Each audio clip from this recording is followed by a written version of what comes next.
Hello ladies and gentlemen, I hope I am going live about now.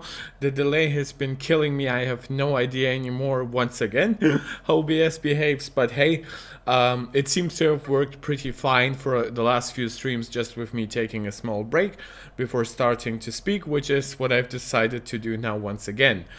Overall, welcome back to Mark Tech. I've been back to my somewhat regularly scheduled programming with a lot of Apple stuff, some Sony PlayStation stuff, and now we are back to what has become the regularly scheduled program for a lot of the new people who joined this channel. We're now at 150 subscribers.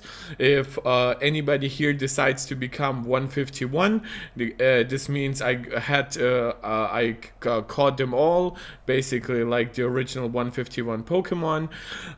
So I would be very happy to get your support.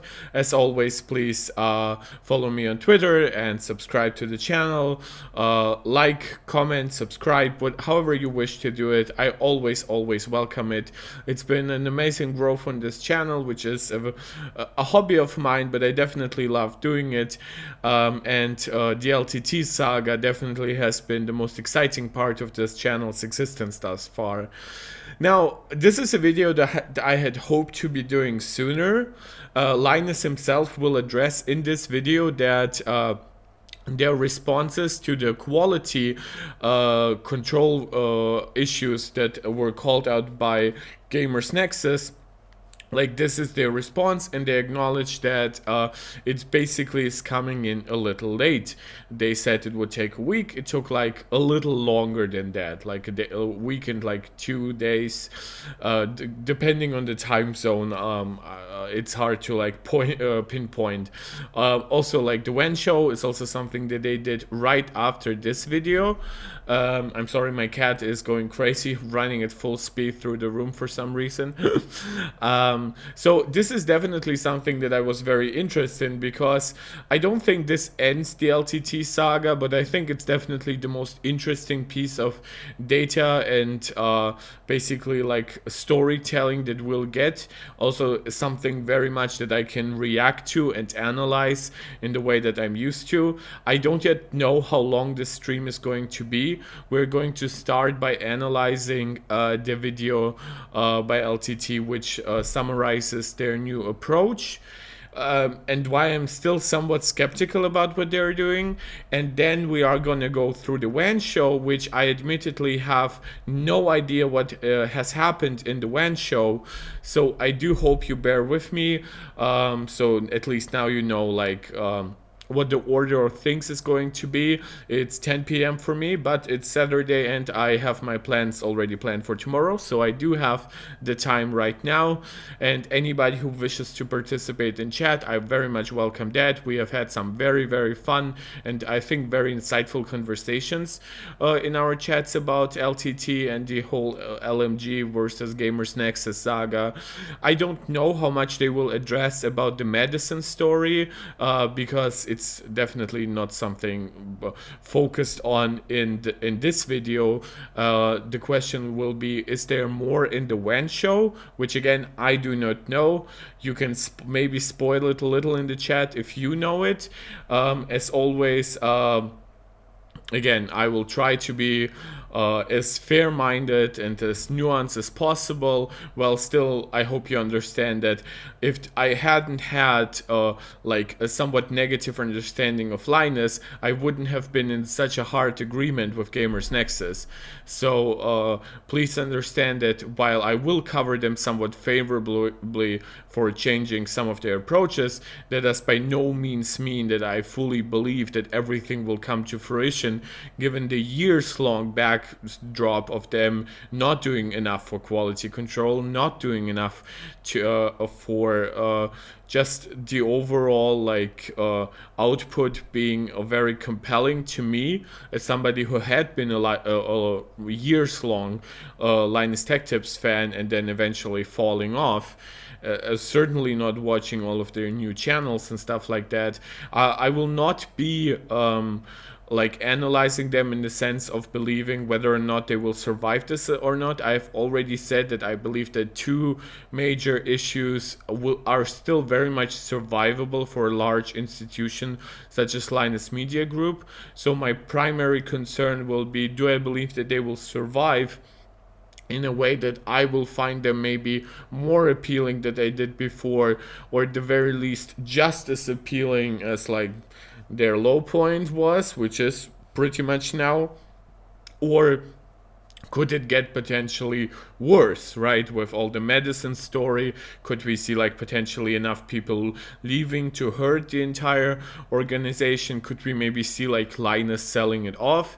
So again, I will be going through some of those basically speculations as we go through the chat, as we go through the video, and with a chat that I assume is coming in live. We now have like more and more people joining, so I'm trying to ramble on a little bit before we have more people here, but this stream will be so long that I believe even if you join an hour from now or even 2 hours from now, you will still get enough content from this stream. I'm saying this to anybody who might need to take a break, or anybody who is watching this as a video on demand experience on YouTube. I still hope that you find some fulfillment and enjoyment here regardless of when you come in. And as always, this is not exclusionary to any LTT fan.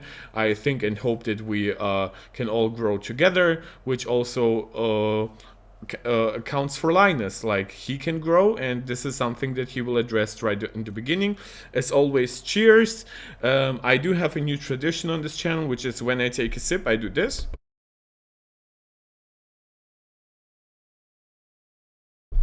This is me muting the microphone, so you don't have to bear with like swallowing and chewing noises in any way. I know a lot of people are sensitive to that. I've already outlined that in my stream, in my last stream, so I hope you hear and feel that I really like to be accommodating. And as always, let me know if the audio quality is all right, if you would like me to change anything in terms of that might really annoy you in some of my habits. Maybe I'm like wildly gesticulating around.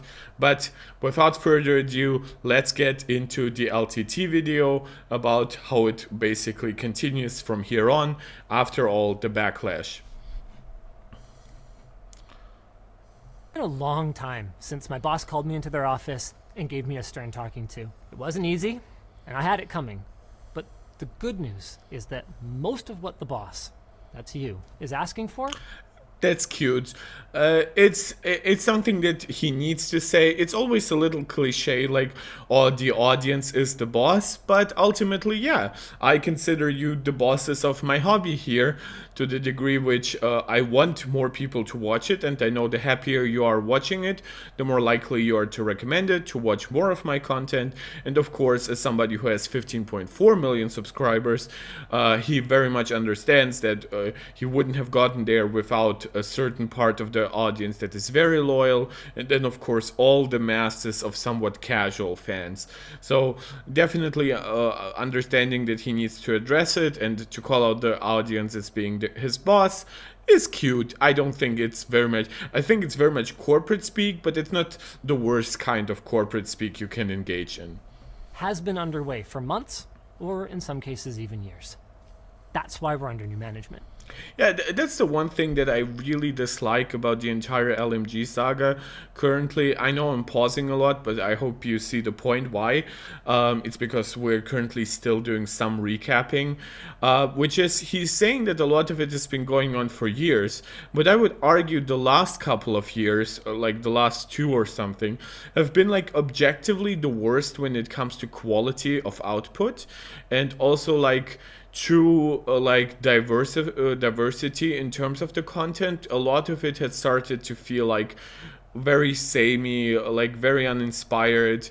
It's always the same people, which again is somewhat fine, but when you consider that it's like, of course, that's the people we trust, but at the same time, we also now have an 120 people large media group, and we are hiring people directly as hosts for stuff like MAC address, but then you still see primarily like Riley and stuff like that, which is not like to talk negatively about any individual presenter. I have also voiced some of my opinions in that regard. in other streams. It's just my point that saying, oh, we have new management and we've been gearing towards big changes for years.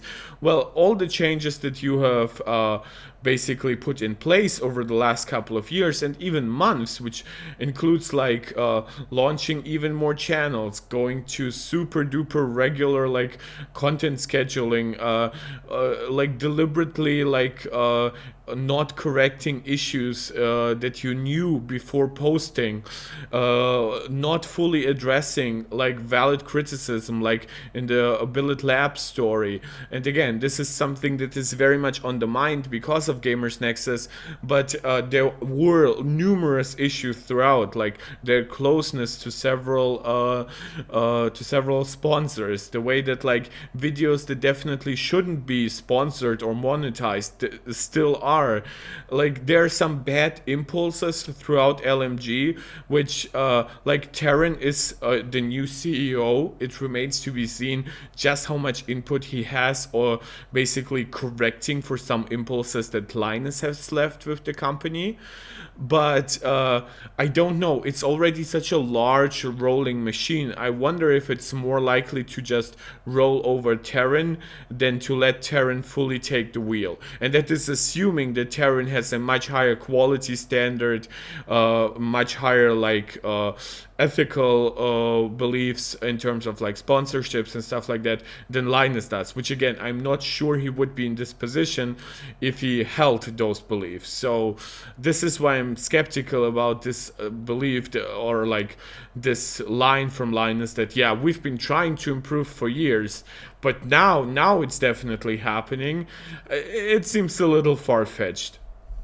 But as happy as I am that Terran's here, he can't make these kinds of changes alone, which is why step 1 was an all-hands meeting to hear directly from everyone on our team, and step 2 was to kick off an unprecedented company-wide period of introspection. No videos, no tweets, 9 days, no 9 days, launches. okay. For an entire week, we have done almost nothing but dig through every misstep and conduct face-to-face meetings between our teams with the goal of surfacing the communication and the teamwork challenges that have brought us to this point. It's been a bit of a roller coaster full of passionate disagreement, and then finding common ground, airing grievances, and then reconciliation. But through it all, we put together a plan. It took longer than the week that we promised you, but the way that I see it, that's not a bug. That's a feature. Yeah, I actually don't disagree in that regard. I think that having a timeline for this was always a little weird. Like, I think they should have always said we're taking as much time as we need, which will be at least a week. I definitely like that they took a little longer than even they expected to. I think that reflects well on the internal processes actually being taken serious. That does not mean the basically the train thought is perfect between those individuals who are sitting there, and a lot of those individuals are part of what made LMG worse over the years. Though from previous interviews, basically all of them have said that they would like to put out less content in favor of more quality content. So there's definitely something to be said that I wonder how much disagreement there was.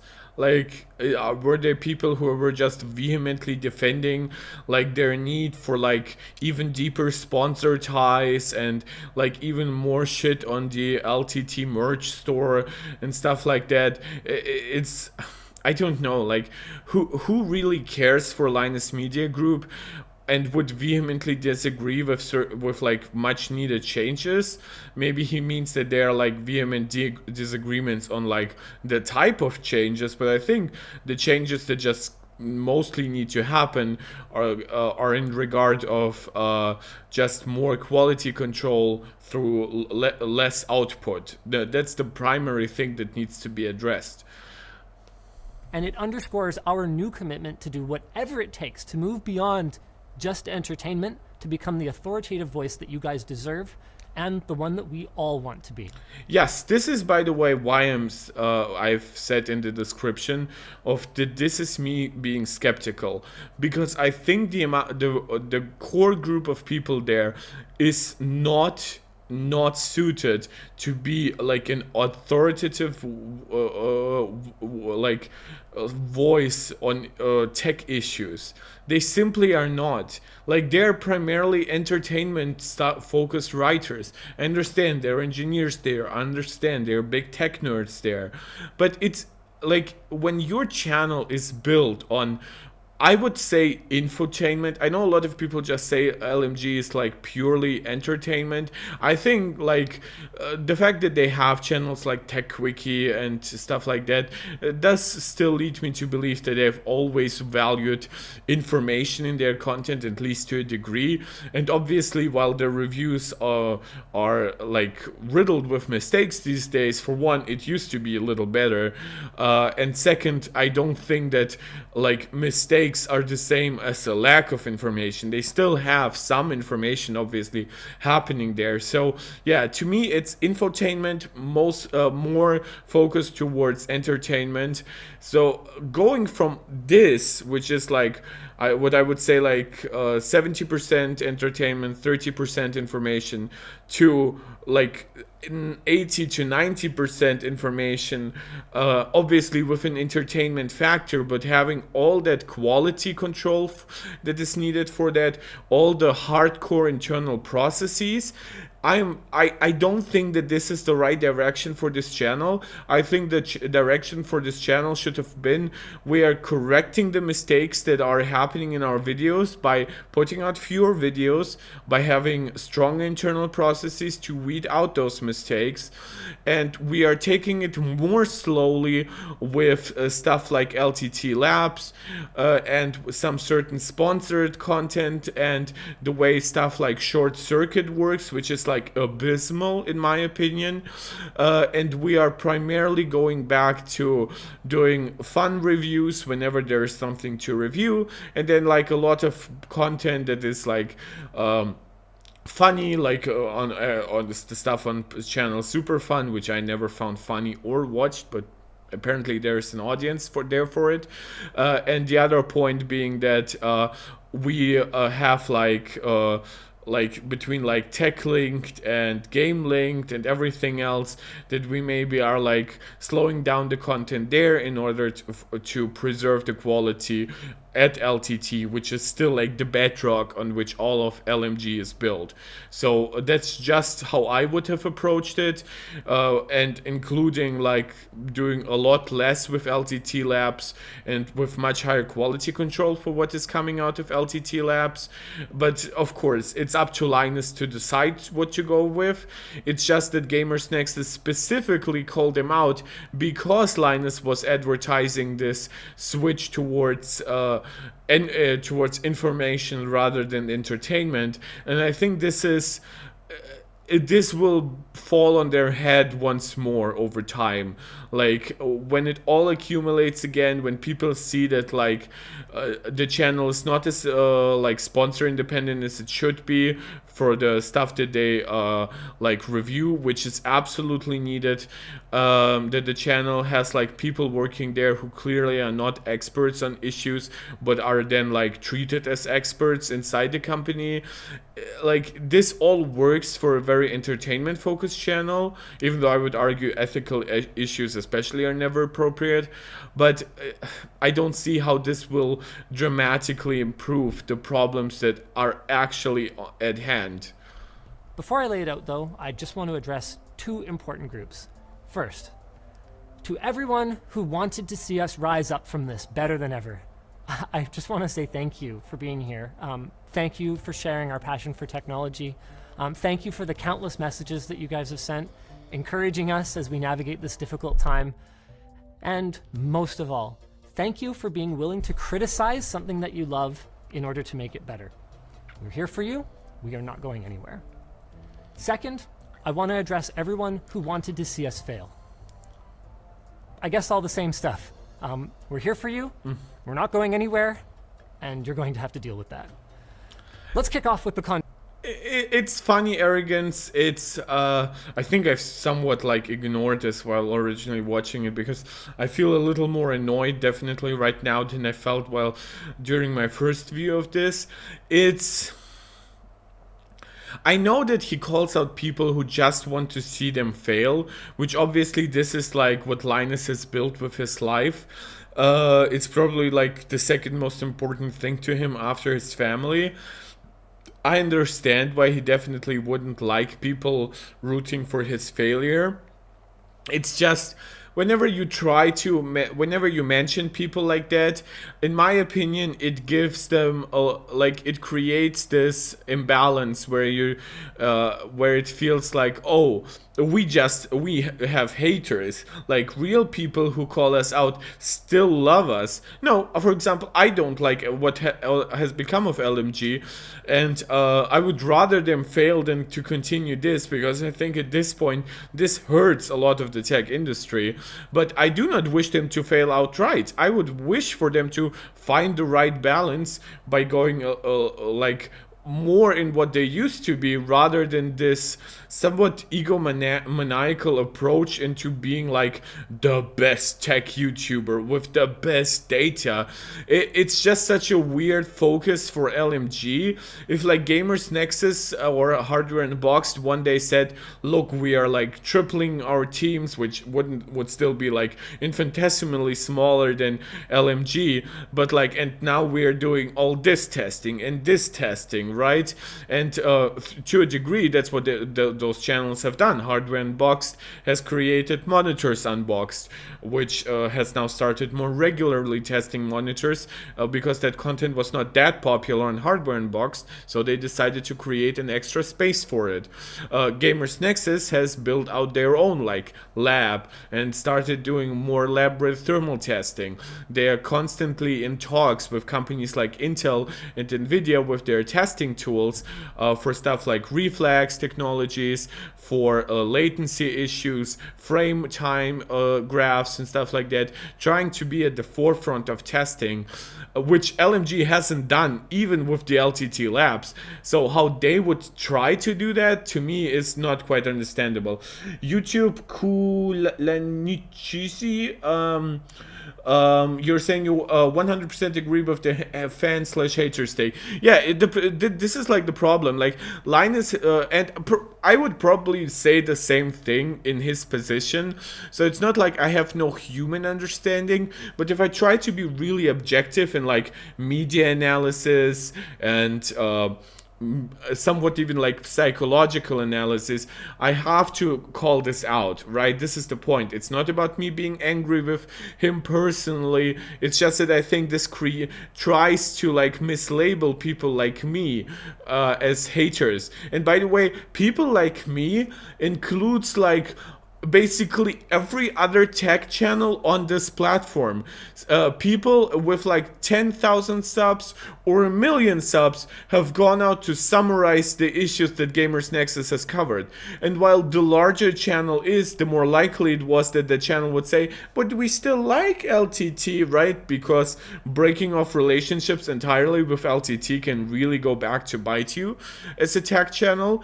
To me, I am mostly an Apple focused guy. I'm doing this as a hobby, so I am in no way afraid, and I'm not even like jerking myself off there. It's the simple truth. I would probably be afraid if I was a PC channel with 500,000 subs. I would be afraid to be as aggressive against LTT as I currently am. But as an Apple guy, as a smaller channel, as a hobbyist channel, this is why I'm really unfiltered here. And I don't like the idea that people who are critical but not big fans are in some way like, oh yeah, deal with it, we're just staying here. Content reforms then, shall we? For starters, along with our reduction in video output to get a handle on all of our new quality-focused process changes, we have officially killed the haven't missed an upload in 10 plus years mentality, and we've made it explicitly clear that if a video is not ready for prime time, we're going to stop the presses. I cannot believe that this was not like, yes, this is the best thing, and it's like, again, I do struggle to fully believe this, because even Yvonne, who I believed was always the best person in all of that, like, coverage of the problem, said that, like, she alluded to them being going back eventually to like somewhat regularly scheduled like daily output stuff, and them trying to say, oh, if a video isn't ready, we're not publishing it. What constitutes as being ready can be very, very different between different channels. So Linus saying that does not have to me the same authority as like MKBHD saying that, and I am on the record of saying that I think that MKBHD produces like sleek as fuck beautiful videos, that his testing when it comes to like vibes based is like really, really great. I think he has a good eye for displays, a good ear for audio and stuff like that. I think that always that his actual technological understanding of issues has been limited, and then on the other side, a company channels like Gamers Nexus have a profoundly deep technical understanding, but their vibes-based testing, which granted is a little less important for the kind of testing that they do. Like, they don't test like smartphones, they don't differentiate between different operating systems, but still I think when it comes to sometimes testing features like DLSS and ray tracing, I think they can always err a little bit on like, oh, but the value graph is 1% in favor of this part, so let me ignore all the enthusiast features that are definitely more appealing to enthusiasts. So and I think that in the middle, this is where Linus should exist. The guy who does both technical testing but less detailed than Gamers Nexus, and who does vibes-based testing but with far less charisma, dare I say, than Marquez. I think this was always where I tried to see them as. I did not perceive them as seeing themselves that differently. They definitely, like, they do more kooky stuff. They definitely try some sleeker productions. They definitely don't live up to what like MKBHD or Jonathan Morrison are doing. But they're still presenting like Gamers Nexus style data in a more fun way than I would say Gamers Nexus does, which I always appreciated. And the idea that they're trying to really double down on, we will be the most authoritative channel when it comes to expertise, I don't know how this lines up with like their new like schedule belief. Like, they would really need to restructure a lot until we've had a chance to make the proper fixes. Now, that might sometimes come in the form of an on-screen correction, but there's going to be better transparency. We've created a clear rubric that defines error severity and prescribes the appropriate fix, which can range from a pinned comment to a full reshoot or even the outright cancellation of the video. Okay, so let me go through that specific examples that are given. I actually didn't read originally. If any of the following types of errors are discovered prior to filming, during script review, I'll try to move like nope, like myself. Yeah, that's good. Fix them before the shoot. Okay, before the shoot, kind of like, I honestly think this is kind of ridiculous to even point out. If you have errors in the script, they should not be in the final script at all. Like you can just correct them verbally with the person that is now making the video. So that to me is like kind of ridiculous. But okay, of course, that's like understandable. The statement could possibly okay, so what are the types of mistakes that they're covering? The statement could possibly misunderstood, but it's generally true and most people would be fine with how it's currently presented. For example, the host says one of the display ports may advantage over HDMI is its higher bandwidth. Okay, but this is only true when comparing certain generations of the standards. HDMI 2.1, for example, has much higher bandwidth than DisplayPort 1.1. I still don't think that this sentence... I think this sentence is probably more of an oversight in formulation than an actual mistake. But it's the kind of oversight that I definitely wouldn't like to stay inside the video. So... them actually giving examples is kind of bad in this case. Action, no action, really? No action whatsoever? But like, why are you even listing this? Oh, that's like, oh, somebody had to had like say no.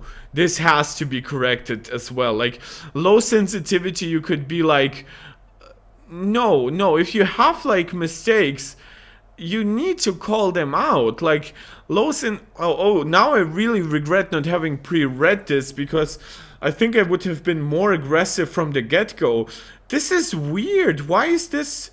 Wait, what? Like, no action whatsoever? Like, why not say just a pinned tweet if it like, maybe if this happens with, like, a very out of context thing, right? Maybe you, like, review, um, like a graphics card and you do like a lot of like in-depth testing and then you just say this sentence but then you still continue to give out like the understanding that like RDNA has like RDNA 3 has like faster display port than the RTX 4000 series and the display port is faster than HDMI in this case. I think that could work even though this statement by itself is misleading. But if you're doing specifically like a tech wiki on like display standards, like the standards for like display output, I think it's kind of ridiculous to assume that this sentence should stay here.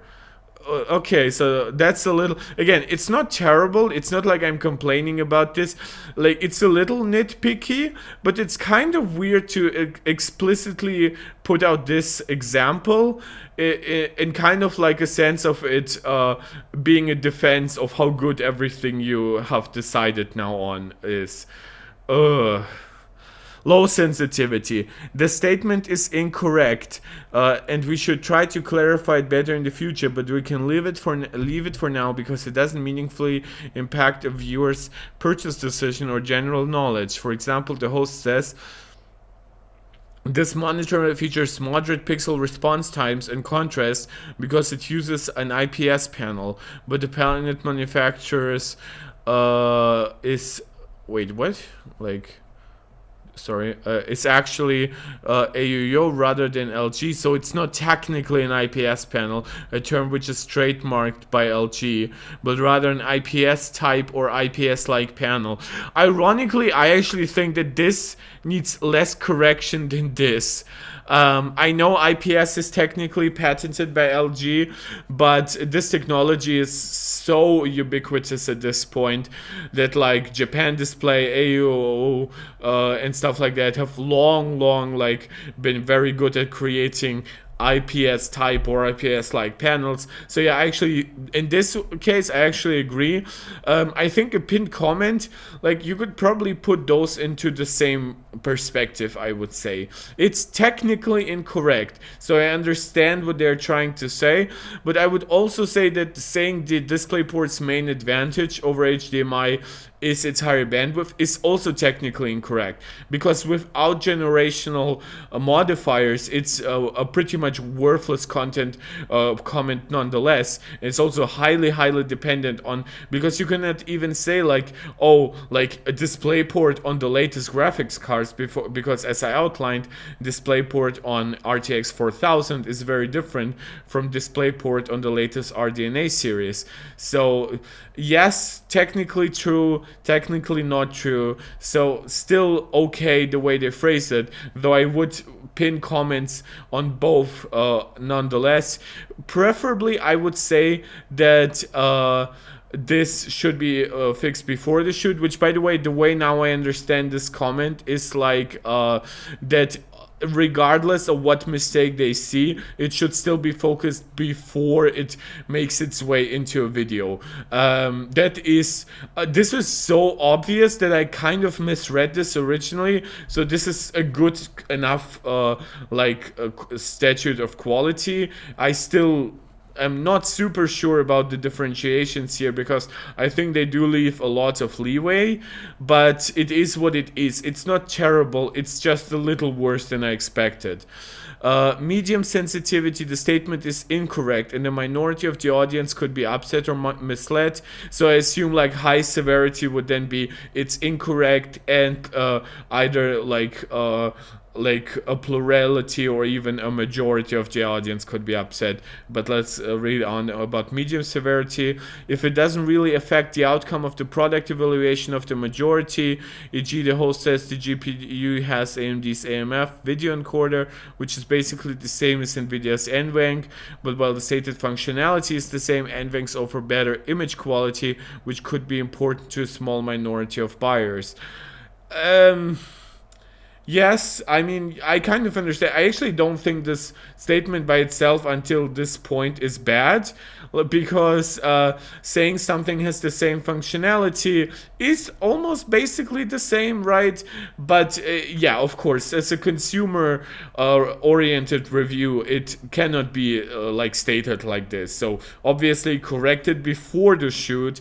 However, I don't know, like, what is the actual then like repercussion for a medium severity issue, right? Because it's not here. Maybe I will read through their new like ethics guidelines later on, but like this has to be like at the very least like a pin tweet, I assume. But I hope that this would then warrant like an on-screen correction, as he said, because on-screen is like a warranted like way of correction in his eyes. So let's just continue on. It's a little worse than I expected. It's not terrible, but and this is just obvious. The outright cancellation of the video. You're going to find that linked down below. Second, we've made significant changes to project management and load balancing with a prioritization on in-person meetings to help define project scope and ensure that everyone is aligned. Our expectation going forward is that nobody is ever just making graphs about something that hasn't been explained to them or that they don't fully understand.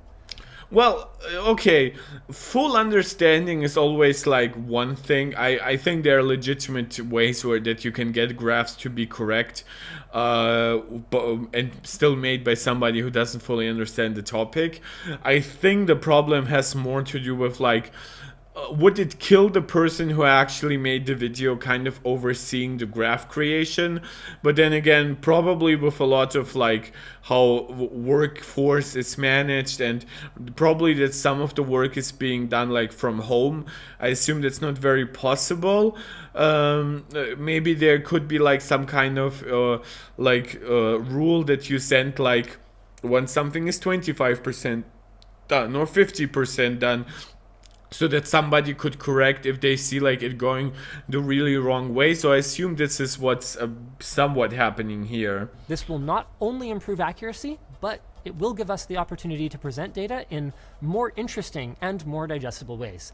I've actually got a preview of what this might look like from an upcoming video that the labs team is super proud of, where they're analyzing the consistency of performance across a 12-unit sampling of what are supposedly identical AMD Ryzen processors. Based on these preliminary... Okay, I mean, it's not a super bad video to make. It's very interesting in terms of like with the whole golden sample story, right? Where like you basically win or lose the silicon lottery. How well do they all perform and stuff like that? I assume that's what's happening here, right? I'm kind of afraid of what crazy stuff their lab comes up with to test it, because honestly I think it might lead to very wrong conclusion, because if you are like measuring like weird deviations and maybe some kind of consistency in terms of like clocks or something, but then the actual frame time results are still great, like, or greatly similar, so I don't know. I definitely might check out this video to see how good it is. Like I always get worried when like LMG gets like really crazy in what they decide to check out, because this has been like riddled with errors for the last 2 years or so whenever they were trying to do content this way. Results. Looks like you can buy the exact same computer as your friend and end up with pretty different performance. Interesting if true. Of course, I'm not gonna... Okay, yeah, so silicon lottery content. I I don't know. I don't want to prejudge it. I have said, as much as I do have my problems with LMG, I don't try to just shit on them for shitting on sake. It's just that, to me, this looks a little overly ambitious, and I also think that in the end it might be pretty much nonsensical anyway, because it's not something that the consumer can actually control unless they buy like specifically bin chips for like hundreds of extra dollars. And I think no testing has ever proven out that this is actually worth doing it in like the last 5 generations. I think there used to be a time where like overclocking was still like very much something you could do and get like very decent results. And then like undervolting for like maximum efficiency stuff is a little bit more prevalent these days, but I don't think it's I think it could lead to like very, very unnecessary like consumer doubts when it comes to purchases. I think it could also be like skewed to like whatever like their sample sizes. I mean, he said like 12, which is not a lot for actual binning. You could still get like wildly wrong results if you have like one really bad chip or like one really great one in it, but those actually are not 1 in 12, but they're like 1 in 10,000 in actuality. Again, I don't want to like really focus on this specific thing. It's just I would really recommend Linus to focus on less ambitious stuff for now. But again, he also is trying to do stuff that gets him views, so it is what it is. Ask you to take my word for it. We have a lot of progress to make on our goal of publishing our full testing methodologies, but we've opened up the forum thread that we promised soliciting feedback, and we've outlined the dates that we're expecting to deliver on some of our methodologies and the open sourcing of our in-game testing harnesses.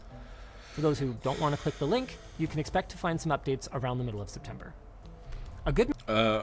Don't want to open the link, so I assume there will be like some videos regarding this. This would actually be interesting. I think packaging that kind of content, I know it won't be all of the content, but like into a video could actually be interesting. Methodology is only a small part of the battle, though, and if there's one thing that we learned from all of this, it's that we need better. By the way, big shout out to whoever subscribed. We now have 151 subscribers. That's amazing. You can let yourself be known in the chat if you wish to. The chat is kind of a little quiet right now. Maybe Saturday is not the best day to stream because we do have people watching, but I assume most of you are like doing something else while listening. Yeah, very, very much glad that I now caught my 151st subscriber. A big point of love and appreciation from me for that. Processes for accuracy checking. The good news is that flowcharts are good for more than just memes, and we have just such a process now. Every video with labs testing will be checked by labs 1 to 2 times before shooting, and then an additional time after the video has been edited. Any show-stopping issues? Okay, yeah, I like that. I think I didn't quite catch on the first time I watched this that it would be in addition to that testing afterwards. So this could be up to 3 testing attempts for each video. I assume you would do 2 testings, like oh yeah, it is hard. I assume you would test it twice before the editing process. If you find a mistake in one thing, right, during your first analysis, and then the second one is supposed to definitely be like correct, and at that point I assume if by the second time it's not correct, they definitely need to do a lot more work on the video. But beyond that, I think there's also like the question of how aggressive will they be when it comes to potentially like scrapping videos, because this will definitely depend on the people there. This is not just like a rule of nature that they just put out. Like the interpretation of those rules and how they're enforced will greatly depend on the people involved. And also seeing stuff like also a testing afterwards, so I do hope that Labs really does their job. It kind of makes me worried that he explicitly said that this only is true for like Labs videos. but I assume there's like a similar testing process for non-lab videos. It's just that they are not tested by labs again, right? That's kind of what I assume. Found during these reviews will do exactly that. They will stop the show. You guys deserve better than what we've delivered up until this time, and that's what we want to give you. Yes. Okay, so my interpretation of this the first time was correct. And demonetized multiple videos that contained erroneous data, and we will be updating or otherwise issuing error corrections on others. You'll find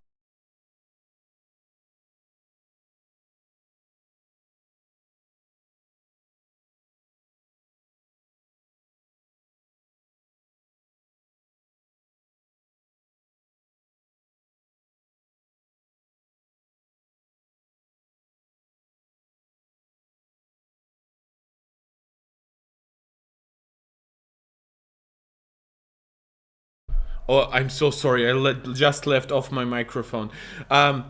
What I was saying is that there was like a conspiracy theory about LTT losing viewership count on the overall channel, and this happens when a YouTuber deletes videos. And what's interesting about that is because this is not the only controversy currently happening with LMG. So people were arguing maybe this has something to do with them deleting videos about medicine. But the most likely thing, and this is now confirmed, is that they have been deleting videos that they have understood to be incorrect. Like, for example, they do put out, they include like stuff like the 13th gen review, the 1490 review in this. I assume the red one is what is fully deleted. No, sorry, I have to move my face again. Oh, okay, so it's it has to do with how many errors it has. Okay, it's interesting. So this total of 32 videos reviewed, 25 contained labs test data, 7 contained labs analysis, and have been given. Okay, this is a chart that is hard to read out of context because it's not very clear out of which one is like okay, no, so the red ones are the ones deleted, which does not include like the 1490 review. They will like do chart fixes there. Okay, so T1 errors, and okay, so this is, I assume, like type 1 errors, type 2 errors, type 3 errors. Those are like the remedies that they would enact based on the type, and type 1 errors will like lead to like video taking down or like retested for chart replacement. Two errors will lead to like chart fixes, data is correct, but process errors on chart requires a chart update. And then there are T3 errors which required pin content comments, so start like chart typos, but not like big mistakes actually. Okay, so that's somewhat relevant. Like the 1490 video, yes, it had mistakes, but I do actually believe that you could fix those mistakes. I still have my problem with leading like potentially wildly like biased biased based on bad data that came up throughout the review. I don't like leaving those interpretations in the actual like end of the video. So them actually fixing the chart but leaving the overall review conclusion, that's like questionable in my opinion. Also makes me wonder like how much did you actually have to lose by like maybe unlisting the 1490 review or something like that at this point. I assume they already collected like the money and stuff for all of this. So, but stuff that they like deleted is the Ryzen 7000 review. Remove or replace. Okay, so the replacement is still kind of like helping them along here. And Thianchai, you were saying you couldn't hear. Yeah, that I briefly like forgot to reactivate the microphone. So now I assume that there are people watching or listening to this who aren't commenting, which is completely fine. As I've always said, I will be active by myself even when chat isn't active. However, if some of you do want to become active in chat, I always welcome that as well. So yeah, so it was readable. I think that I don't like screenshots like this without actually explaining them. I think I do have like a decent interpretation of what is going on right now. It's not perfect in my opinion, the way they're covering this, but overall I do agree with most of the changes being enacted. My biggest complaint here would probably that I would be a little more aggressive, but granted, they do heavily rely on the views to survive. Like, they might be a large channel, but they also have a ridiculously large amount of employees, so Find a link to it's a hard. summary of these changes to previous labs content down below, but our priority going forward is to publish our error corrections according to the new guidelines that I gave you guys a moment ago. One problem that we can't solve internally is that nobody can know everything, and even experts can make mistakes. That's why we're kicking off the Error Checking Community, or ECC Squad. It's still in the alpha stage right now, with a group of fewer than 10 extremely knowledgeable community members, and we may or we may not ever expand it beyond that. But we are going to have a link down below if you're interested in hearing more about this program in the event that we roll it out more broadly. I think I almost forgot about this because this is so cringe to me. It's like I hate when you like super large and influential reviewers, sometimes for free and sometimes for pennies, rely on their community members to like improve their work, because those people, even if they get some money, right, they don't have any of the job security of an actual employee. They don't have the long-term benefits, especially in like countries like the US. I like because obviously, I mean, of course, most people there would be Canadians, I assume, so they do have like healthcare and stuff. It's a little weird to me to like, we have 120 people, but we also need like those community members to fix our shit. It's like, I understand like asking for community members, like there's like I don't remember the name of the guy, but he like started out at at Digital Foundry by being basically like a community member who approached them, who helped with some content, and then eventually he became like a real employee. That to me is far more feasible, and I think that's just part of expanding and just also finding people inside your community, which I think is always great. My problem is deliberately keeping those community members separate from the actual employees. It can become a little problematic. Drama Llama, outsourcing the work to the community, that's cheap. Yeah, it's actually like a cheap move. I think like because he's so focused on this being alpha and this potentially not getting bigger, this is why I've been more forgiving about it when I originally watched the video. But now that I'm really starting to find more flaws as I go into detail, it kind of really looks like a cheap move, especially from somebody who has always tried to be so focused on how important their community is. Like, community, by the way, it's always a misleading statement. When you're saying we're getting the community involved, the community will be always involved with error checking you, right? You guys are error checking me either live or post my videos. That's community checking for you. The difference with what Linus is suggesting is getting the community involved in the production process, and that is basically not community work. This is employee work, and the larger you are, I think the less forgivable it is. If one of you guys was like a giga chat who like offered to like edit my videos for free until I got like monetization from YouTube, and then we started revenue splitting, like maybe 70-30, 80-20, whatever you might suggest, right?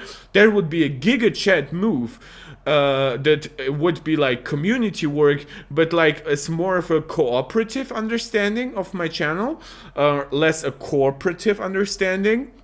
to anybody who does some like leftist economics, that would be freaking amazing, and I would jump absolutely on board with it. I don't expect that to happen, of course. It's just, but with I think for me it would be excusable to rely on like somebody GigaChat's like super humble work, and like not asking for money right away and stuff. But like with LMG, I don't know how much they will pay. I assume they will keep that under wraps, if they will pay anything. And then, of course, the long-term benefits will, I assume, like heavily depend on the individual person. Which at this point, my question is also like, you are deliberately hiring experts for LTT labs. Theoretically, you should be less in need of like this ECC program than ever before in your history. The fact that it's happening now is honestly weird, when you were like for the last 2 years like showing off like how great the people are that you are hiring for LTT labs and just your content in general. Yeah, it's a little iffy in my eyes. In the short term, as we roll out all our new processes and inevitably find some wrinkles, these folks might find stuff that does get missed. But in the longer term, our goal is to have our internal systems be so solid that the ECC squad pretty much turns into a free early access group for subject matter experts in our community, with the odd actually to help us do better. Okay, yeah, I mean, so he does agree with me that they shouldn't be doing the majority of the work. But what happens once the people at LMG are potentially overworked again, if they have like internal problems again, if they still try to do like 9 channels at the same time? I highly doubt that the community, like that ECC squad, would be as inactive as he suggests. So I don't know, it is a little yucky to me. Now, something I want to be clear about is that you are still going to see some ad hoc, less formal testing. I mean, we've got a video coming up where I'm fixing my computer and I run over to Lucas in the lab to help diagnose a dead power supply. We're going to conduct quick and dirty tests where we just take 2 laptops and press buttons and see how long it takes to open an application. Sometimes the full treatment isn't necessary, but we're going to make sure that we are clearly communicating that to you.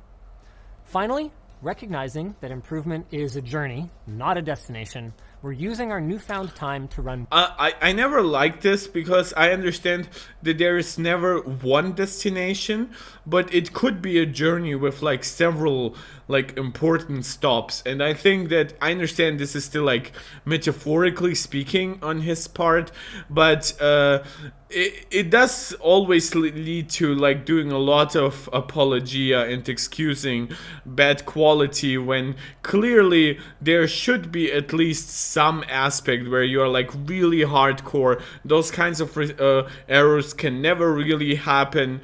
If they really happen, then there need to be like some internal consequences, especially if they happen still like repeatedly, which I don't know like how close Linus is with all the people there. I assume pretty close with like the core writers team.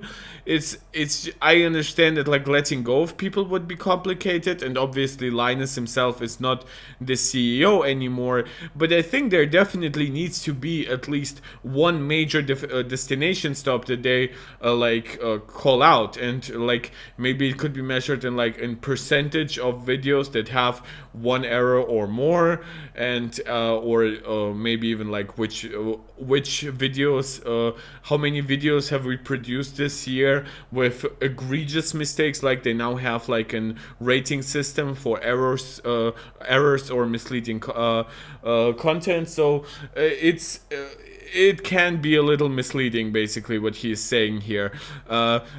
Basically suggesting that changes will keep happening, of course, but we still expect, even right away, I would say, a level of quality that has not been present for a while. So saying we are gonna see mistakes is absolutely true and absolutely forgivable. It's just how much are we expected to see. And I think there's a lot of already like pre-apologia going on here, trying to excuse stuff that will potentially be still very much not up to par to the standards they're setting. We weekly writing team postmortems to identify the areas where we're killing it and the ones where we're really not. Our findings will be used to both improve accuracy and also the quality of our content. Moving on to the business side of things, there's not much changing here except more transparency. Like, if you thought that I was like mildly optimistic about like their content production process, I was most critical with like the ACC squad. With some other stuff, I was like less than mildly even critical. This is one thing that I will absolutely probably destroy them. He's advocating for transparency, and a lot of it will be focused on this. However, I have to say, like, transparency is not, and I repeat, transparency is not a guarantee for appropriate behavior.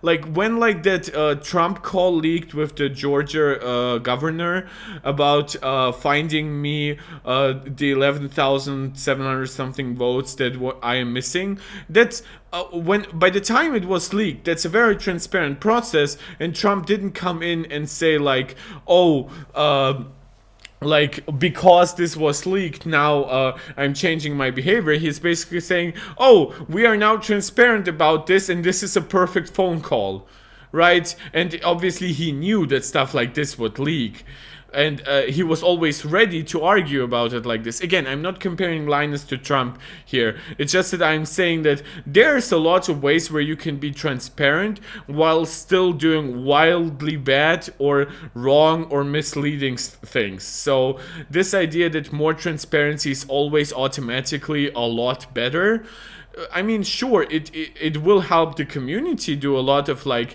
their own like impression building. I think a lot of it has been like hidden up until this point, so people would be prevented from even having an opinion about Linus sponsor like policies. It's just, I don't think that being like continuing on as you did have done, and then saying, but we're now more open about it, even though it has repeatedly led to like bad things. This is the worst thing out of all of this. And that's actually a common theme throughout all of this.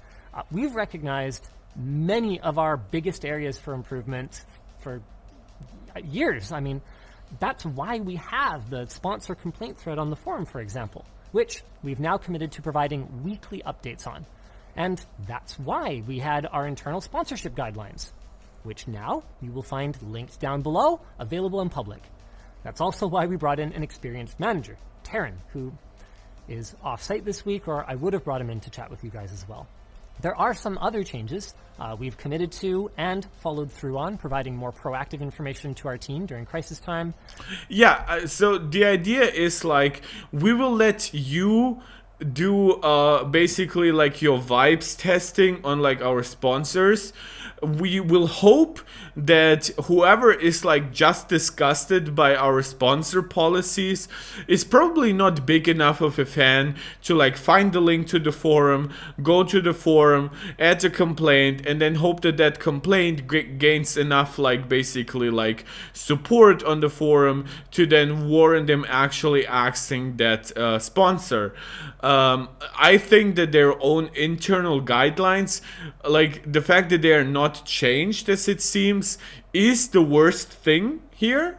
And the transparency here is basically the only good thing about it, is that if the community is engaged enough, we could basically shit talk a certain sponsor or something, well, for true reasons, right?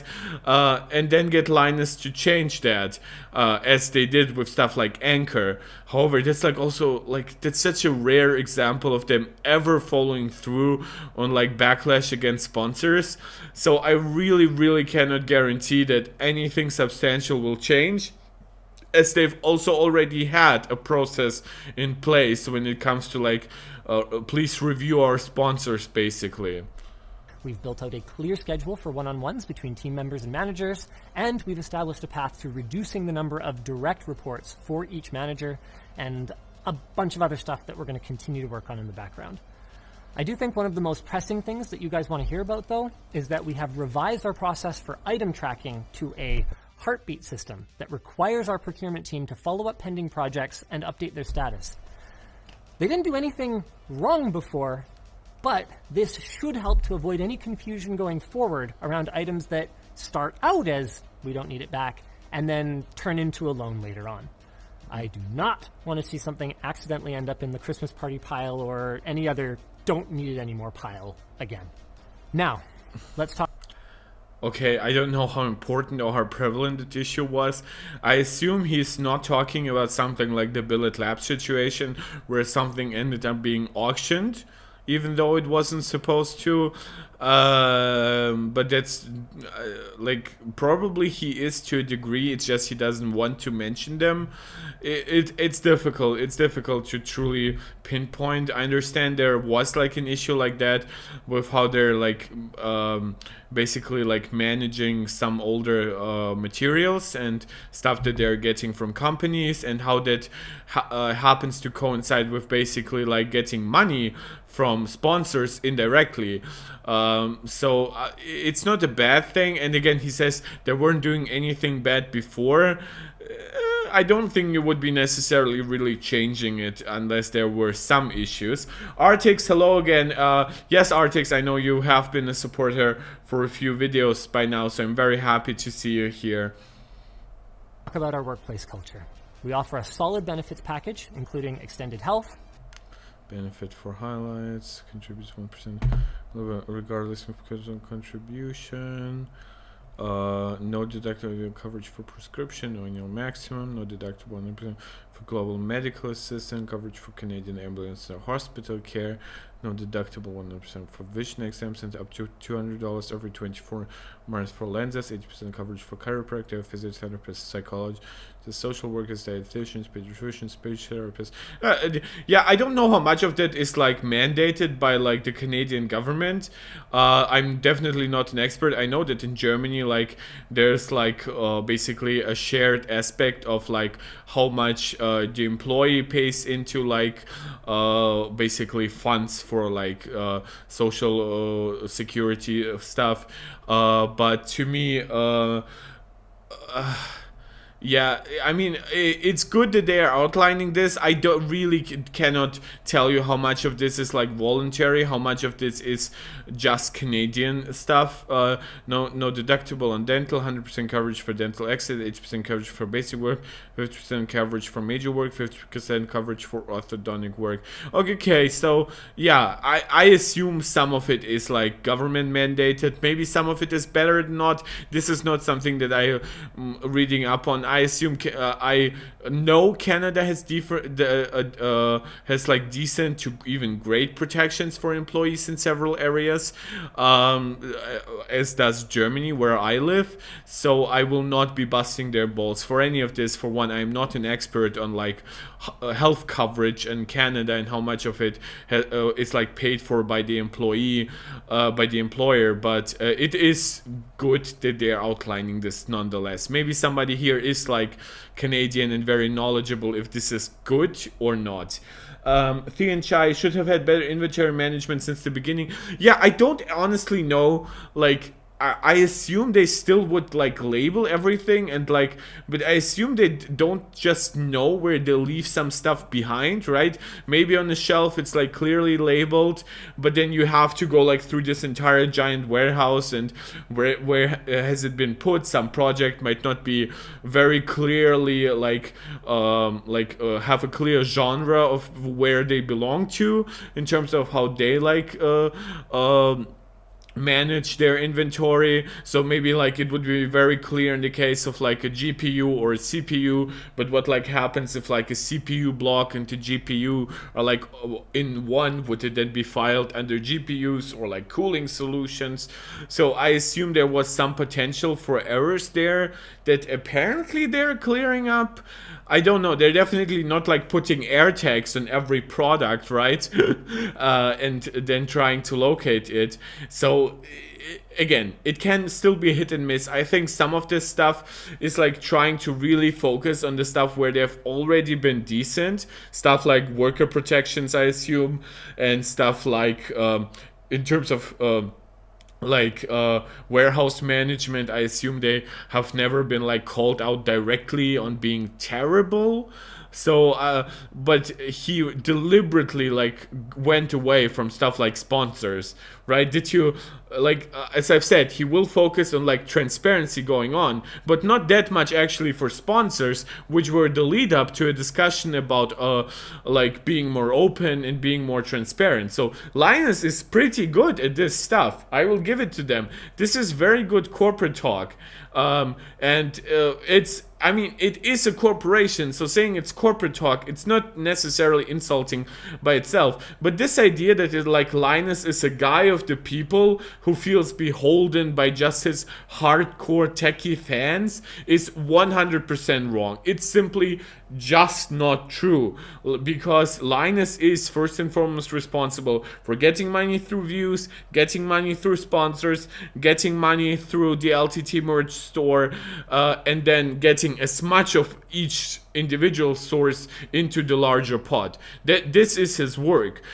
If it means sometimes he will cut down on one to still prioritize the health of the community so he doesn't lose subscribers or viewers, that is a long-term thinking. This is not him actually caring less about profits. It's just him smartly caring more about long-term profits than short-term ones, which is somewhat commendable, but it's still very much corporate thinking. His priority still is not quality here, like in terms of like sponsor, and certainly not like sponsor ethics. That is not Linus's priority here. Zero. Like, I don't know, does this do anything else? And this is more like the okay sign. I don't know yet. Like, again, like I know this works and I know that of course the heart works, but I will give you a new heart once we have a new subscriber, as always. Dream SMP, very glad you are also joining this the stream now. You just deleted your message, but still a very, very welcome here. Mental health and dental coverage, as well as retirement savings contributions and matching. We proactively host regular team building events, including Summer of Fun, which gives every full-time local employee up to $300 to spend on any activities they want with other members of our team. Yeah, I don't give a crap about this, to be honest. I have always been a big believer that like some team building exercises are decent. I have never seen them as really necessary for like people who actually belong into a certain like work environment, if and they are like vibing well together. I think this can happening at the workplace. I think that for this, like giving longer breaks, for example, is much better almost than like having just a day or two like specifically designated for it, and obviously having people in less stress because their work requirement is well like managed over time is significantly better for team building than just a day at camping or something like that. Which I do so assume that like after medicine they will probably be like more careful in how they manage all that stuff, because it all also is still an opportunity for bad stuff to happen. But that's a separate issue. Dream SMP, you're asking if I know Plain Rock 124. No, I don't know who that is. Bi-weekly gaming nights in the lounge with free food, weekly badminton nights, bi-weekly softball nights, and a quarterly budget for department-wide team building events. We organize occasional surprise field trips where people are paid to have fun together, and our Christmas parties are legendary, with surprise bonuses that over the years have included free laptops, wild raffle prize hauls, and $10,000 in bonus money per person, not once, but twice on that last one. Yeah, again, he's trying to pivot away from like their relationship with the community to this is him indirectly addressing some of the medicine stuff, by the way, by saying like, oh, we are really trying to make our people happy, because there was also this one other person on Twitter who was like corroborating like medicine's experience of being essentially overworked and stuff. So again, it is his right as an employer to focus on the good stuff that he does. This does not mean that everything is hunky-dory, that everything is perfect inside the actual company. Like, team building exercises are nice, giving large and like very lucrative bonuses is great. This will not solve all internal companies. Again, the problem with Blizzard, from everything that we've heard, and I do bring up Blizzard because it's the most well-known example, has rarely focused on like money being the main issue there. And in terms of team building exercises, like they were like engaging in like group harassment, which, as frightening as it sounds, apparently constituted almost like psychological team building for some of the absolute scumbags there. Again, I know this isn't what is happening here, but I'm just trying to say, having a nice relationship in the team will not save individual team members from some other team members potentially being dipshits. And as Medicine has said basically in her tweets, for example, is that some managers have tried to treat her have started treating her differently because she didn't get like piss poor drunk at some of those company get-togethers. This is why company get-togethers can sometimes be negative, because what if you are more shy and you do not like make the best image for yourself there, but you are like a great employee? So will it potentially negatively impact your work? Will somebody who is less qualified potentially be like treated better because they are more social during those events? Well, sure, that happens at every job. A too big focus on those team building exercises will sometimes take away from more qualified people being recognized for their work, rather than for getting drunk with their managers. So yeah, it's all a give and take. I'm not saying it's bad by itself, but this does not solve any of the issues that we've talked about. So it's kind of out of left field, and this is why I'm saying this is very good corporate talk, because he is like really leading you far from like even remembering that that not too long ago he said that their relationship with sponsors would basically not change. And while we don't make a point of talking about that stuff much, and while our intention... Yeah, you don't need to talk about that stuff. I don't evaluate companies for how they treat their employees when it comes to me liking the company as a consumer. I will sometimes like drop support for companies that I know are very bad to their employees. That's absolutely true. And then there will be stuff like me generally caring about ethics, like FIFA being a piece of shit as a worldwide organization, for example. But this will not excuse you from any other bad behavior. I assume that you treat your people somewhat well, because if you didn't, I would assume that most of them wouldn't work there. And I assume that given 15.4 million subscribers, you also actually have the money. By the way, sometimes bonuses are like a really, really nice way of paying people less by basically guaranteeing them a bonus, because a bonus is something you can take away once times get a little harder.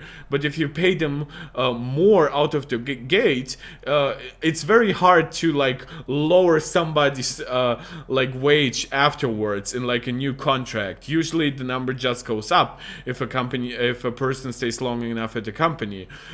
Bonuses are a really nice way to start paying you less than convincing you to pay to stay once you like experienced your first Christmas and got like a nice bonus check. But then maybe your overall wage still stays so low that without the bonus you wouldn't stay there. So you know what I mean here? It's not by any means perfect. And I know people who work jobs that pay basically no bonuses and are super happy because the base wage is super high. And I know people who have like super high disproportionate bonuses that are like almost a full month of salary and stuff, but because the individual month's salary is shit, they are not happy even with that bonus. Was never to publish our findings. Earlier this year, we also asked our HR team to conduct one-on-one meetings company-wide to identify key issues and do a temperature check to see how everyone... So, engagement, do you look forward to coming to work each day? Got a 4 out of 5. Manager, do you think your manager listens to and values your opinion? Got a 4.6 out of 5.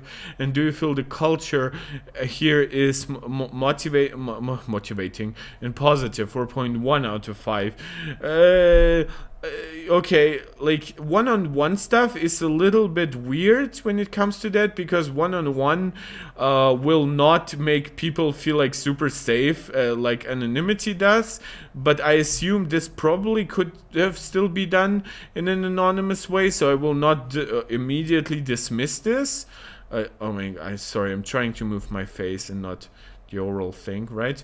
And feedback, do you feel you are given enough feedback? 45.7% said yes, 34.7% said no, and 20% were basically neutral.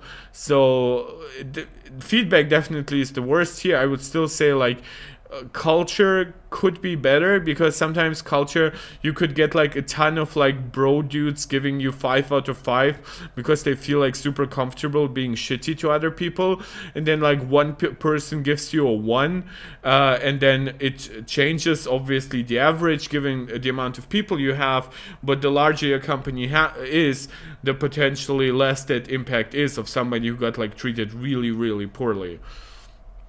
I hope that it's more like a mix of like 3s and 4s and 5s, rather than a mix of like 1s and 2s and 5s and 5s and 5s. Do you know what I mean? ...this feeling. Our communication internally about the actions we've taken, based on the surveys, hasn't been perfect. We've gotten some feedback that the Monday morning meeting notes are dense and hard to parse. But in June, we laid out a roadmap for many of the improvements that we had already made or planned to make based on the one-on-ones.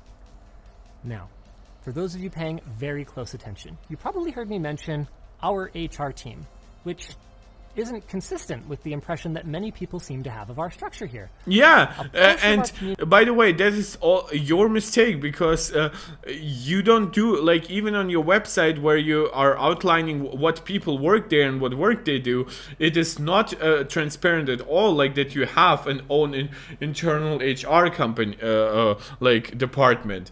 There was alluding that you have like an external one, but that's obviously separate. He seems to think that the only option to report grievances here is to your boss or to your other boss. Guys, I will very briefly take a break. I will be right back. I have to clear up something for like 2 minutes.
I just don't really know what to say other than that is... So sorry, guys. I had to deal with some, like, really, really deeply human issues right now. simply not the case. There was a time when we were very small, and yes, I did handle all the HR complaints. That was years ago, and the same is true for Yvonne. Yeah, okay, so this is like the medicine stuff. As I've said, this is a small part of the video. But with the HR team, I still, like, to me, the reason why I didn't know about their HR team didn't just come from the Madison situation. To me, it primarily came from how their, like, whole team is, like, mentioned on the website. So it's not just me being here in misunderstanding here. Everybody in the chat, while we were like talking about this during the last 5 videos, 6 if you're accounting for like the Mark Tech Check podcast, it, like, nobody was in full understanding of how it's internally structured. So yeah, I understand that, like, Linus was at some point mostly responsible for all this. I don't think that I understand that they now have more internal resources, but I never understood it as like its own independent HR department. I understood it as like being one of Coulson's 5 hats. That's not a true HR department. In 2018, we passed 25 employees and we engaged an outside HR counsel to advise us on... Yes, that's how I understood it, that you have external HR counseling, or even, like, to some degree internal oversight when you are trying to do it, like, basically independent observations that like an internal HR company would, like, potentially be biased. What we were doing right and what could be done better.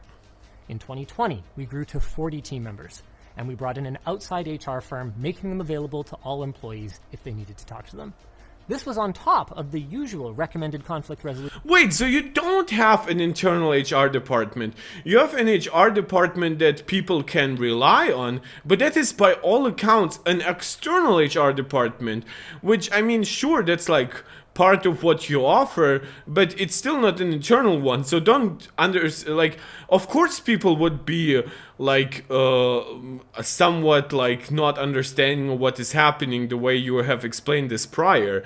Like, yeah, those is absolutely not the fault of the community for not understanding this. This is 100% on how Linus and, like, basically their own company has been explaining it.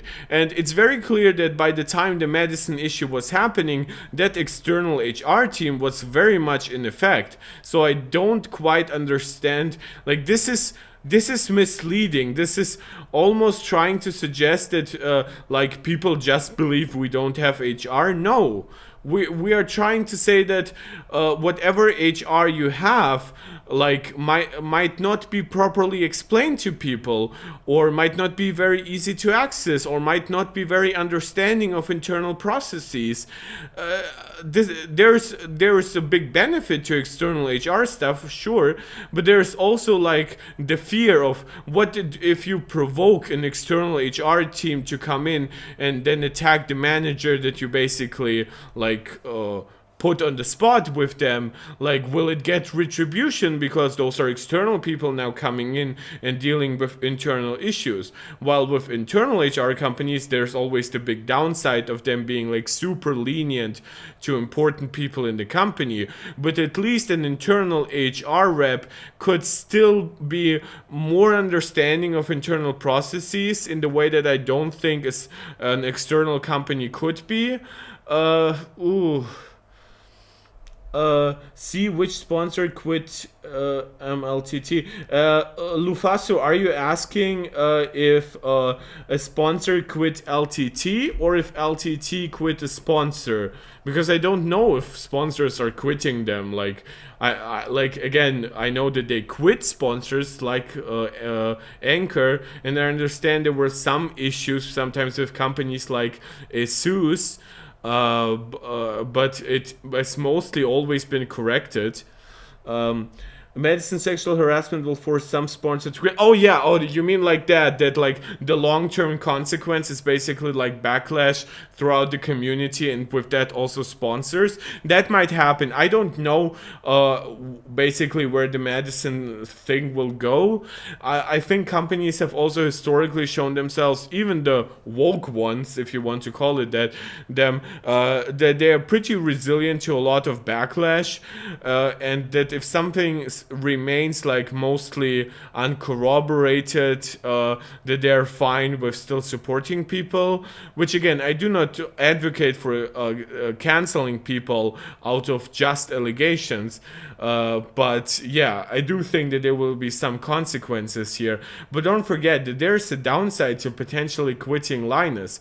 It's not just that Linus gives you positive feedback to the community about you as a company if you're a sponsor. There's also the potential that because Linus is sponsored very likely by some of your competitors, there is a chance that Linus will be less charitable towards you, as not just if you are not a sponsor, but you imagine if you were a sponsor at some point, but then you quit them. Oh God forbid what like the fury that Linus could have at that point. So, a very big thank you to everybody who came back after my short break. I know this can be a little confusing sometimes, but yes, streamers do have to take short breaks for human issues. Steps of discussing your issue with the other person, talking to your manager, talking to their manager, talking to ownership, or filling out an anonymous feedback form.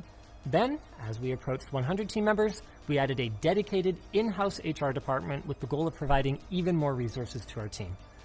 To be clear, Yvonne and I do both still have an open door policy, so team members do still have the option of talking to us directly if that's their preference. And I yes, don't know how okay, so they do have an internal HR, but I still don't know who exactly it is. Right, like again, I know that like Colton has like some responsibility there, but it's like when you're saying like, oh, we have like an HR team, is it like compromised of like some like managers that also do like other stuff? We'll have to like quickly go back to like maybe like their employee site and check what exactly it says. Emphasize this enough. Everything that I just talked about existed before last week. This is not some kind of yeah, we know that, of course, knee-jerk reactionary corpo nonsense. The one exception, the one new thing, is the emergency upgrade that we made to our health plan. In recent weeks, a shocking number of our team members have been harassed, bullied, and even threatened on social media. Oh no, oh yes, I should know that like I didn't watch the entire video, I watched it to about here. Oh no, I didn't know this would come. Oh, I'm almost glad I didn't know, because I don't think my reaction would be as authentic. Oh no, oh, we are improving like healthcare, which I assume is like psychotherapy and stuff, because of harassment from you guys. Oh no, oh that is so shitty. Like, oh, especially you will get so much fucking backlash for this, especially like considering that there's now like an internal process going on to find out how you are treating your employees. Oh my god, like this is such an obvious deflection. Guys, please let me know in the chat. Am I overreacting? This is such a corporate bullshit overreaction. Like, by the way, he's mentioning it as like a corporate reaction to recent events, but not to the backlash, not to the accusations of internal bullying and harassment, but to the about external harassment and bullying because of like the quality issues and because of internal harassment and bullying. It's the ultimate circular logic. It's glorious. It's unbelievable. The fuck is that, Linus? Oh, I that, like, if on 100 scales, like, I was already down to like liking him like 35 or 30, this takes off like another 5 points. This puts him into like beyond any neutral ground and makes him almost on a personal level like really unlikable. I hate that shit because external harassment is always happening. Don't try to overplay it. Like, mention at the end, please, direct criticism, fair criticism, and all of us, and as much of it against me, I can take it. I am the founder here. However, anybody who gets like really unfair, and especially bullying, and especially if it goes into like dangerous territory, we will not tolerate it. That's part of it. But like, oh, we improved our healthcare because you guys are so bad. Oh. So, effective September 2023, we have doubled our coverage for mental health counseling. And all I have to say, other than that, is that if you're one of the people who engaged in this behavior, I refuse to refer to you as members of our community. Fuck off, Linus. Fuck off. Like, I understand that they're harassers, and yes, I understand that calling them out is important.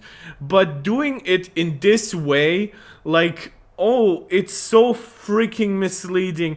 It's once again trying to blame, like saying that the criticism was extra harsh because a lot of people were extra unfair and it got the bad guys out. No, like, also, like, you will do this, but then you will not call out the medicine stuff? Really? You know who you are, and shame on you. Not one of our team members deserved that. We have a zero tolerance policy for any of that crap, and we always have. I don't believe his tears. I don't believe his like crying sound there. No, not for a second. Regarding our workload, we work hard here. I've never denied that. But we also aren't running some kind of deranged Twitter 2.0 ultra hardcore operation. I thought he would say like it's not a sweatshop, but he's actually comparing it to what is the most relevant comparison, which is how Elon is now currently overworking employees after firing like 80% there. Like, okay. By the way, I don't know. It's definitely hard for me to evaluate, but. Yeah, so it is once again a deflection. It's true, like he's trying to get away from like the concrete accusations by medicine to pivoting more to like a general "we treat employees well here" attitude. I don't know how accurate it is. I hope we get more stuff from like ex-employees and stuff, maybe anonymously, because I assume most would still be impacted in their current jobs if some of it came out.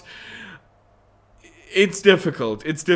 I'm not calling him out specifically for mentioning this, but in especially after what he just said, I tend to be much less charitable than I otherwise would be.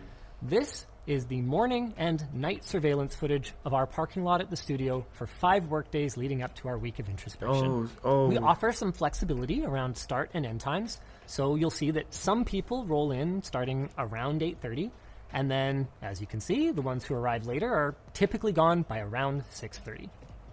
There are exceptions. That Friday, you'll see, we were filming up until the WAN show. Thanks, guys. Also, our cleaning contractors come in after hours. That's their van, so that they don't disrupt production. And sometimes folks will stick around if they need a big space for tabletop gaming. But to characterize our environment as some kind of 24/7 sweatshop is... No, nobody was saying 24/7 sweatshop. The problem is the work requirements to actually get the output to decent quality. This is the point. I assume the reason why quality is actually bad is because people probably are not taking 6 hours of daily extra overtime, which would be needed to get the output to decent quality. The problem is that you are now forcing people to the decide potentially between their free time and creating work that they're actually proud of. This is taking stuff out of context. This is a straw man. This is Thienchai, you're saying it's deflection in debate bro stuff. This is a straw man. This is taking like a word that people said, like overworking, and making such a big deal out of it that that kind of accusation would never be true probably about any Canadian company, because like the Labor Protections Bureau would be shutting them down if some of those ridiculous claims were true. But those claims were never ever discussed. Those claims were about people having to choose between sometimes dramatic overworking and not putting out great content. And to a degree, if you create that dichotomy, both things will happen. People will be some of them will be always overworked, sometimes some of them will be overworked, and mostly all of them will be creating content that they are not very proud of. Thienchai, he's trying to prove his employees aren't overworked. Yeah, but by the way, again, I'm not saying that they are overworked in like a sweatshop sense. I am saying that the mental stress of knowing I need this and that much time, but I'm giving only this and that much time. This is the problem. This is also a degree of overwork. There's like a scale of like how much work time you put in and how much freedom you have at your job, or mostly it's how much freedom you have at your job and how much power you have at your job, right? And usually, of course, the more powerful you are and the more freedom you have is the best. And in this situation, you might have time or power, but you are not having the freedom to actually like control your own resources because you're so stressed. And like your own creativity, especially we're not talking about a pure productivity job, but where there's a lot of creativity, that will suffer too. So and that is also negative about your work quality. There are plenty of people who work really long hours and are plenty happy with their jobs because their jobs offer adequate work time requirements, they offer adequate pay for how much they work, but the problem with LTT, with what we've seen, is that the quality output was something that was so bad that people were in like open interviews telling us, yeah, I'm not proud of my fucking work. Drama Llama, by abusing CCTV, again, is he making a really scientific point here? I assume that's kind of like the best data you can have like right away. I don't know if they have like a check-in system, you know, like that classic one, I worked from this hour to that, because an averaging of this would have probably been more relevant. And also he said like, oh look, this was when people were using our big table for tabletop games. So I understand not every car equals work from all the standard employees that we know. It's just, yeah, it's a little bit weird how he's trying to phrase it. And again, I never said that they were a sweatshop. This is a straw man and I don't like it. It's once again deflection. We have talked for 20 seconds about sponsors. And again, this part is something that from like minute 10:30 or 10:40 I didn't watch anymore. So this to me is almost surprising at how non-relevant but yet also brazenly arrogant it is. I bet you're watching every single day who leaves and when. Well, that would be terrible, yeah. But again, there is official systems for employees and for employers to know how much their people work. There's nothing wrong about this as long as it isn't like an AI system that like monitors how long you gaze at your freaking monitor. But like, it is still not the best way, right? He could have just said it. Frankly, ridiculous. We also do work overtime sometimes. We're in a competitive industry. It happens, and I've never denied that either. Yeah, again, this is not the core accusation here. Like, where is he watching here? But we care about our team, and I think this is reflected both in our commitment to cut content moving forward until we get our house in order. Yes, okay. Now I almost both regret and I'm super happy that I skipped on the last 2 minutes. Yeah, so we are cutting content. It's now confirmed, guys. It wasn't just Ivan who was alluding to that. He is saying that they will be getting back to their old schedule by the time they feel comfortable, not fully understanding that mistakes will be increased once again by this bad schedule. The schedule is a big part of the problem. Him not understanding this is terrifying. Oh. Band Luck Ryan. They have a badge of in and out system. I'm sure he uses that. Okay. Yeah. Kind of would be more relevant at that point to use that data, wouldn't it? Because I assumed it wouldn't like cover stuff like the tabletop shit. I assume people would still be like checking out. So why even do that? It's like, oh, here's like the deflections inside there to like, oh, here's like the cleaning lady coming in. And also he said like, here are people coming in after 8:30 but staying until 6, which I assume means like 6 p.m. So how much later than 8:30? Is that true for people who come in at 9:30, at 10:30? Those are big potential differences. And again, I'm not saying that of course people are probably working there 8 hours a day with a lunch break that's 8:30. I understand that.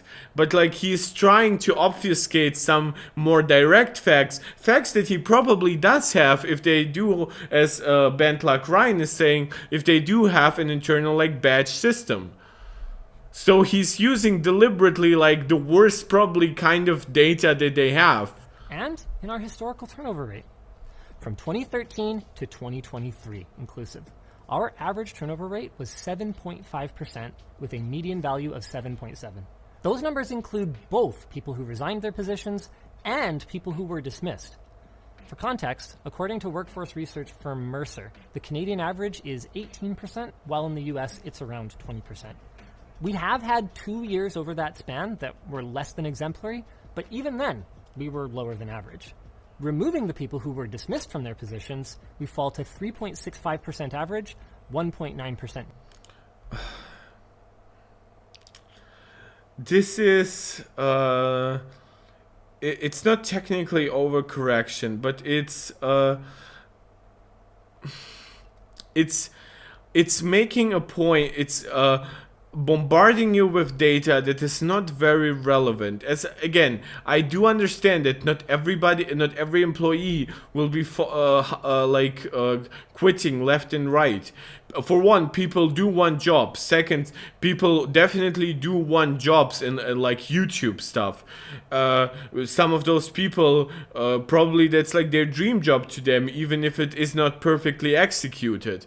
Some people will probably not get a similarly well-paying job given their qualifications and interests, right? They might be hired at LTT primarily for like their interest, their original community contribution, stuff like that. Stuff that could be potentially worthless to like a regular company. I fully understand that. And it's great that such places exist, even like for people like me who are doing something like YouTube as a hobby. Potentially like some get hired by bigger channels, some become bigger channels, some become editors for like as help, or at least like community moderators. So there is a lot that can be done here. It's just I don't think this data, by the way, I'm not criticizing the data or what it means. It's just I'm saying that the relevance of this point is relatively insignificant to the point that I don't think this warrants being like almost the end point of the video. Median. Being a media company, our departures are a little louder than most, but in the grand scheme of things, I hope you guys can see that the numbers show there really aren't that many of them. But with that said, we have heard you. As part of our unwavering commitment to improve, our turnover may rise as we take decisive steps to do better. Yo, that's great. To be clear, yes, this is not supposed. Colton is fired, confirmed, guys. No, but seriously, yes, it needs to happen. I'm sorry, some people have been there for too long. And this is, by the way, why I almost believe that some of those like spin-off channels would have been better off as just those people quitting LTT and starting their own channels. I think LMG by itself is trying to manage too much.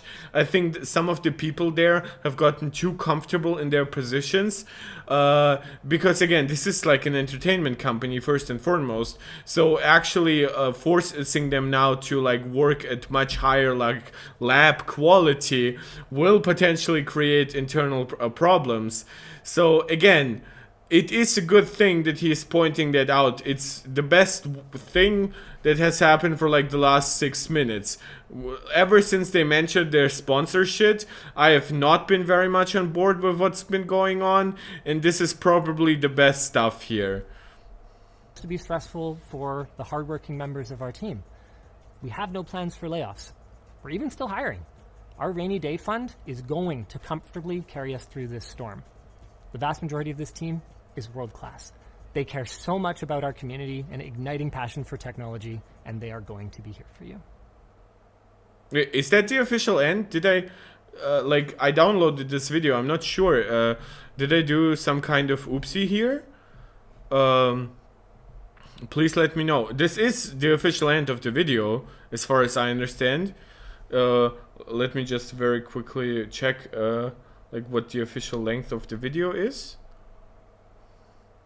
Like it's 14.25 minutes and our media source is 14:24. Yes, so it is pretty much the same here. I'm going back to my own stream now here to check if everything is working fine. Yeah, so yeah, this was basically their stuff about like what is changing. Again, this does not include Madison stuff. So there definitely some of the drama will continue. I definitely also see that the community is now getting less interested in it overall. I hope that my audience will stay mostly still interested in this, but of course I will not be milking this dry whenever there is not something to talk about. I think I've proven that recently by still going back to like my regular Sony and Apple content. Thean Chai, maybe he's trying to say that Madison's departure was statistically normal. Yeah, the problem is that her allegations were never about her simply being unsatisfied in her work, and I have even said myself that it's very clear that Linus has since corrected the work requirement for like the social media teams at the company. So to me it was for all the other stuff, like her potentially being unhappy, her potentially being overworked because the company at that point was not fully understanding of how a social media manager should be treated. That's one thing, but there's a lot of other stuff surrounding this that I definitely think goes beyond like just trying to focus on like, oh, is this like statistically relevant or not, right? At least no LTT store shout out nor any sponsor placement. Yeah, by the way, also, however, a counterpoint, also no LTT store shout out when it comes to any kind of quality changes. So this is definitely doesn't seem like something that will be like very much changed. But and whatever that means for like internal ethics and stuff like that. But yeah, it is what it is with Linus. There will be deflection, there will be corporate talk, and we will now be getting to the WAN show. So I'm just quickly setting up my screen capture here.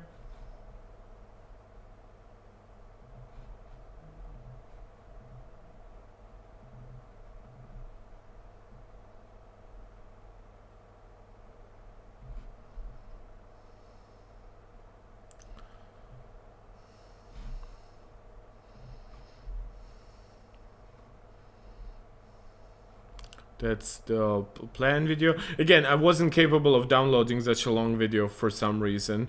But yeah, I will be trying to watch it now. Maybe I should have like pre-downloaded it in Chrome though. I don't know how much that will influence my internet. Live. Okay, so you will have to let me know how the audio quality is doing here. Will briefly look at my screen to see like just how much of my video is where. Okay, so sorry, I have to like bring back my face, and I'll have to make it smaller. So now we should be probably now we should be fine. Okay. We are officially 170. What is up, everyone? Welcome to the WAN Show. It is really good to see you. Yeah. Yeah. It's been a while. This is the latest WAN Show of all time. The streak, fortunately, is still alive. But we are officially 173 hours late, is it, Dan? Yeah, that's about right. And for that, I am truly sorry. We've got a lot of great topics for you guys today. Disney is not okay. So now I see that my face is basically perfect here. It's not too large. I'll probably zoom in just a little bit here, still to see the chat as much as possible.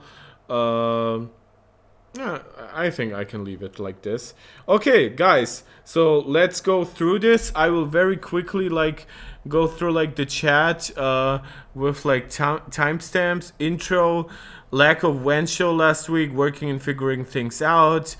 So again, I've watched the last video like 80%. I will not be watching all of the WAN show. They definitely are like Disney ditches physical disc sales, merch messages. Guys, does any of you have any idea if they will like covering like issues about like stuff like the medicine allegations? Luke confronts Brett Deity about the number of topics. LMG's relationship with D-Brand reached out to stay. History with D-Brand. Monopoly's Weekend Railroad. What? Really? They're talking about almost everything but like merch messages. Did Linus celebrate his birthday during all that happened? Oh my god. Tech changes to improve production workflow. Don't care about that. Luke plays Baldur's Gate. This was not a video, then wasted paper. Really? That's how much time they like put into like the actual relevant topics? It's like 156 to what? Working and figuring things out. Guys, is this for real? Is this how little they actually care? Is this how much they want to deflect? Really? They will not even... Will they acknowledge this? I'm not going through like 2 and 4 hours and 40 minutes to find one mention of medicine where they will say like, oh, we're leaving it out to lawyers. I assume this person who's like very, very meticulous would like call that out. Like he's like sorting Luke's Baldur's Gate analysis by like individual minutes, sometimes by 30 seconds. Like... That's fucking crazy. Past writer strikes, Linus and possibly less shows after the WGOA strike. Really? Let's just see how it selling goes. DVDs in Australia anymore. Physical media is actually dying. Ironically, in one of the places that needs it more than anywhere else with the state of their internet. Yeah. Also, I freaking called it. For years, too. For years, I have been saying child influencers are going to sue their parents. It's happening. What else we got today? I hate that topic. Yeah, I agree with Linus on this. It was always going to happen. So I'm glad it almost is, though it is going to be messy as hell. I don't know. GTA 6 leak conducted by a teenager with an Amazon Fire Stick. That makes no sense to me. That'll be an interesting topic. What are you even saying? I don't know. Meta blocks Canadian news? Yeah. And satire. Really? Yeah. Okay, that I didn't know. I heard about this. Like the Beaverton or something got blocked, I think. Bizarre. Yeah. Anyways.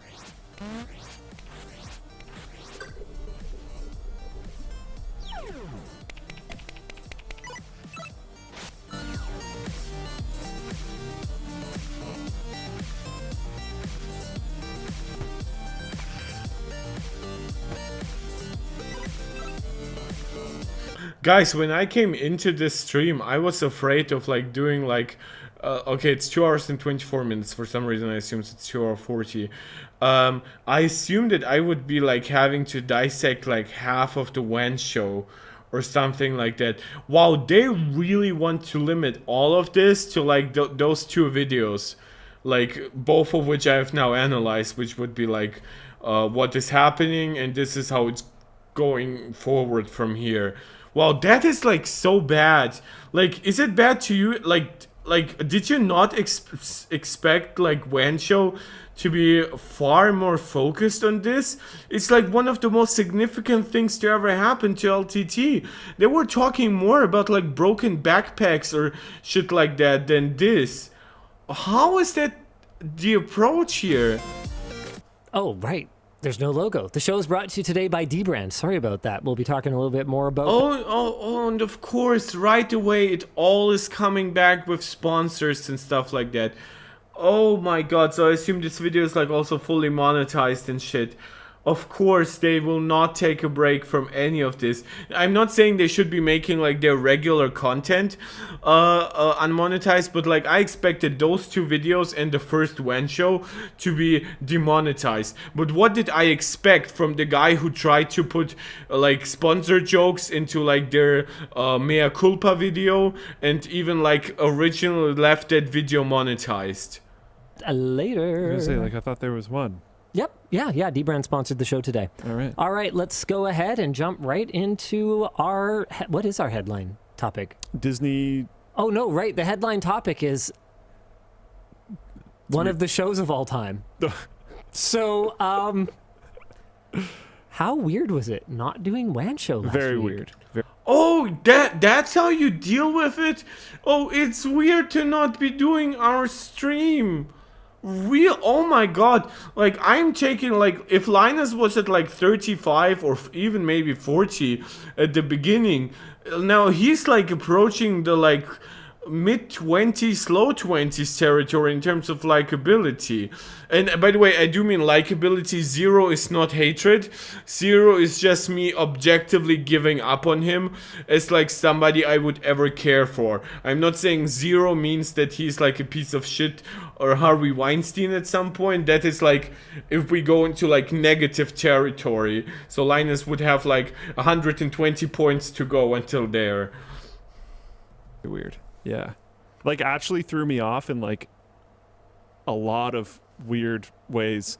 Like, I woke up on Saturday freaking out, thinking that I was like late for work. Literally. Chill out. Right. Because No, my you brain didn't. was like, I didn't do WAN Yeah, show last night. therefore- Like, yeah, you freaked out for like half a second, then you probably went back to sleeping.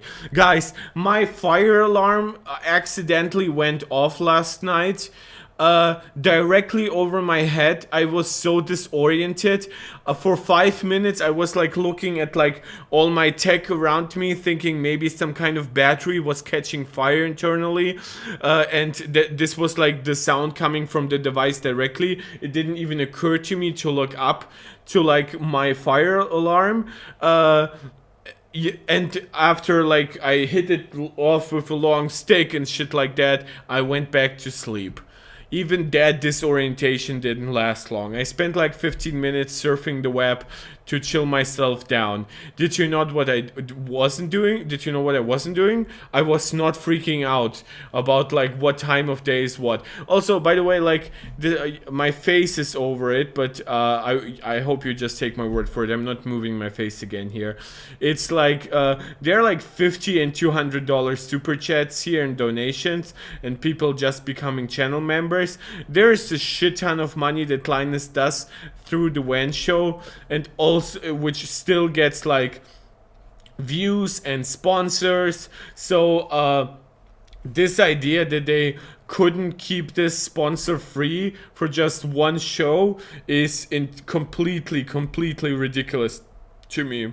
It The is week not is Saturday. not over. Yeah. I just wasn't really sure what to do with myself. yeah. I mean, I'll tell you guys one. Don't you have like 2 or 3 kids, like, and a wife? Really, you could. By the way, weren't you like last week like so deep in the process of like reworking all your internal stuff? How did you not? Were you surprised that there wasn't a WAN show? This is so fucking honest. Thing wasn't weird about it, and that was that Luke and I hung out. So we did private WAN show. We didn't talk about tech really much, I don't think. Yeah, we had the SOs, and they don't care. They're not going to be very interested in yeah, they're super not interested in that. So I haven't talked tech with you in 2 weeks. Yeah. And all the work conversations have been like process and protocol and how are we going to do this other thing. Exactly. How are you surprised by what workday it is after you've been working non-stop on all those internal processes? Shut the hell up with this attitude.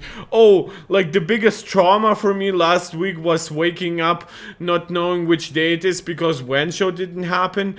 So the fact that like the company was like accused of bad internal work stuff and potential harassment was less impacting on you. If that would be the truth, I would hate them even more, but I don't believe them for a second, so why should I? It's funny how a week of introspection has ended up being one of the most intense work weeks in my... Yes, because it's not introspection. Introspection would require like for one, even like personal introspection, by the way, can be extremely challenging, but introspection when it comes to like bad company policies should come along with work. Like, you clearly were doing it wrong if previously you were not having a lot of work while overthinking company policies. I'm sorry, Linus, that's just on you, man. By the way, we have like 9-10 people watching. Guys, if you're somebody who isn't yet subscribed, who hasn't yet left a thumbs up or something like that, please consider doing so. If you like this kind of content, or if you maybe are somehow familiar with the other content I do on this channel, I would very much appreciate that. And obviously, if anybody's interested in letting me know what you think right now in the chat, that's also always welcome, because I do feel a little bit like screaming into the void, not because I cannot talk without chat, but because I don't know if my feelings might be overblown in this specific instance. Memory? Oh yeah. How Absolutely. exactly did that happen, that we're supposed to slow down and figure it out? But it turns out figuring things out is a freaking ton of work. Oh yeah. There's a lot of like conversations you've been delaying for a while because they're difficult, but like now's the time. Or they're time consuming. That too. Or there's a lot of people that you need to try and get in the same room, and everyone's got a busy schedule. Yep. It felt really good. Missing WAN show, not. That's actually not what I'm talking about anymore. That kind of sucked, but it was the right move. Yeah, it was the right thing to do. I mean, I think that I want to give a shout out to our community manager, Steven. Absolutely. Also, by the way, throughout it all, don't you think it's kind of scummy that Linus isn't like positively calling out Gamers Nexus? Because he's saying like, oh, community, you were right to call us out. But the community backlash was amplified by the Gamers Nexus video. So if Linus actually thinks that all of this stuff is super necessary and super right in the end, how is he not acknowledging that Gamers Nexus is actually what is putting him on a better path? It's kind of a dick move at that point. Theonchai, I'm listening here in the void and you are not overblown. Thank you so much. We are all in the void. Sage idea of asking the float plane community, hey, do you guys want to see the exclusive content that realistically we already edited and already uploaded? We're just waiting to hit go. Do you want to see WAN show? How do you guys want this to work? Yeah, what do you want to happen here? Because realistically... No, this should not be up to the community. You should have your own quality and quantity standards, and basically with quantity I mean like how much you can produce without impacting quality and stuff like that. Like the idea that it was even in your head to be doing a WAN show last week shows that you have very, very bad priorities, Linus. I'm not taking any extra points of his likability because I've already taken off like 15. But like, come on, man. I mean, I think I already made it pretty clear. I was going to hang out with Luke on Friday night anyway. So, it really, doesn't make a difference to me. I really don't think it makes a difference to Luke if we do WAN show with a camera pointed at us or if we do it without a camera pointed at us. But Dan was down. Yeah, I want to shout out Steven by the way, like, people in the chat are like mentioning medicine over and over again. Like Madison, like Madison. Like, and Linus is the... What? Is it because those are not super chats? I think the biggest takeaway Madison. is that Oh, somebody's calling at the end of the Madison a day, gold the digger. community is Oh, the boss. wow. And Shows who is listening. whatever they say goes. And he Steve kinda won, went, LTT lost. You guys decide. Do you want it? Do you want it? Do you not want it? And I think the majority actually said go ahead. I'm not looking at the poll results right now. If I remember correctly, that's true, but it wasn't by a huge amount. But about 40%, if I recall correctly, said, hey guys, we actually just want you to put your heads down, figure out what exactly it is that you're going to come back to us with. Oh, by the way, a small let's go question, for- because I haven't obviously like tested out this video. Is my audio all right here? And I'm glad we did it. Yeah.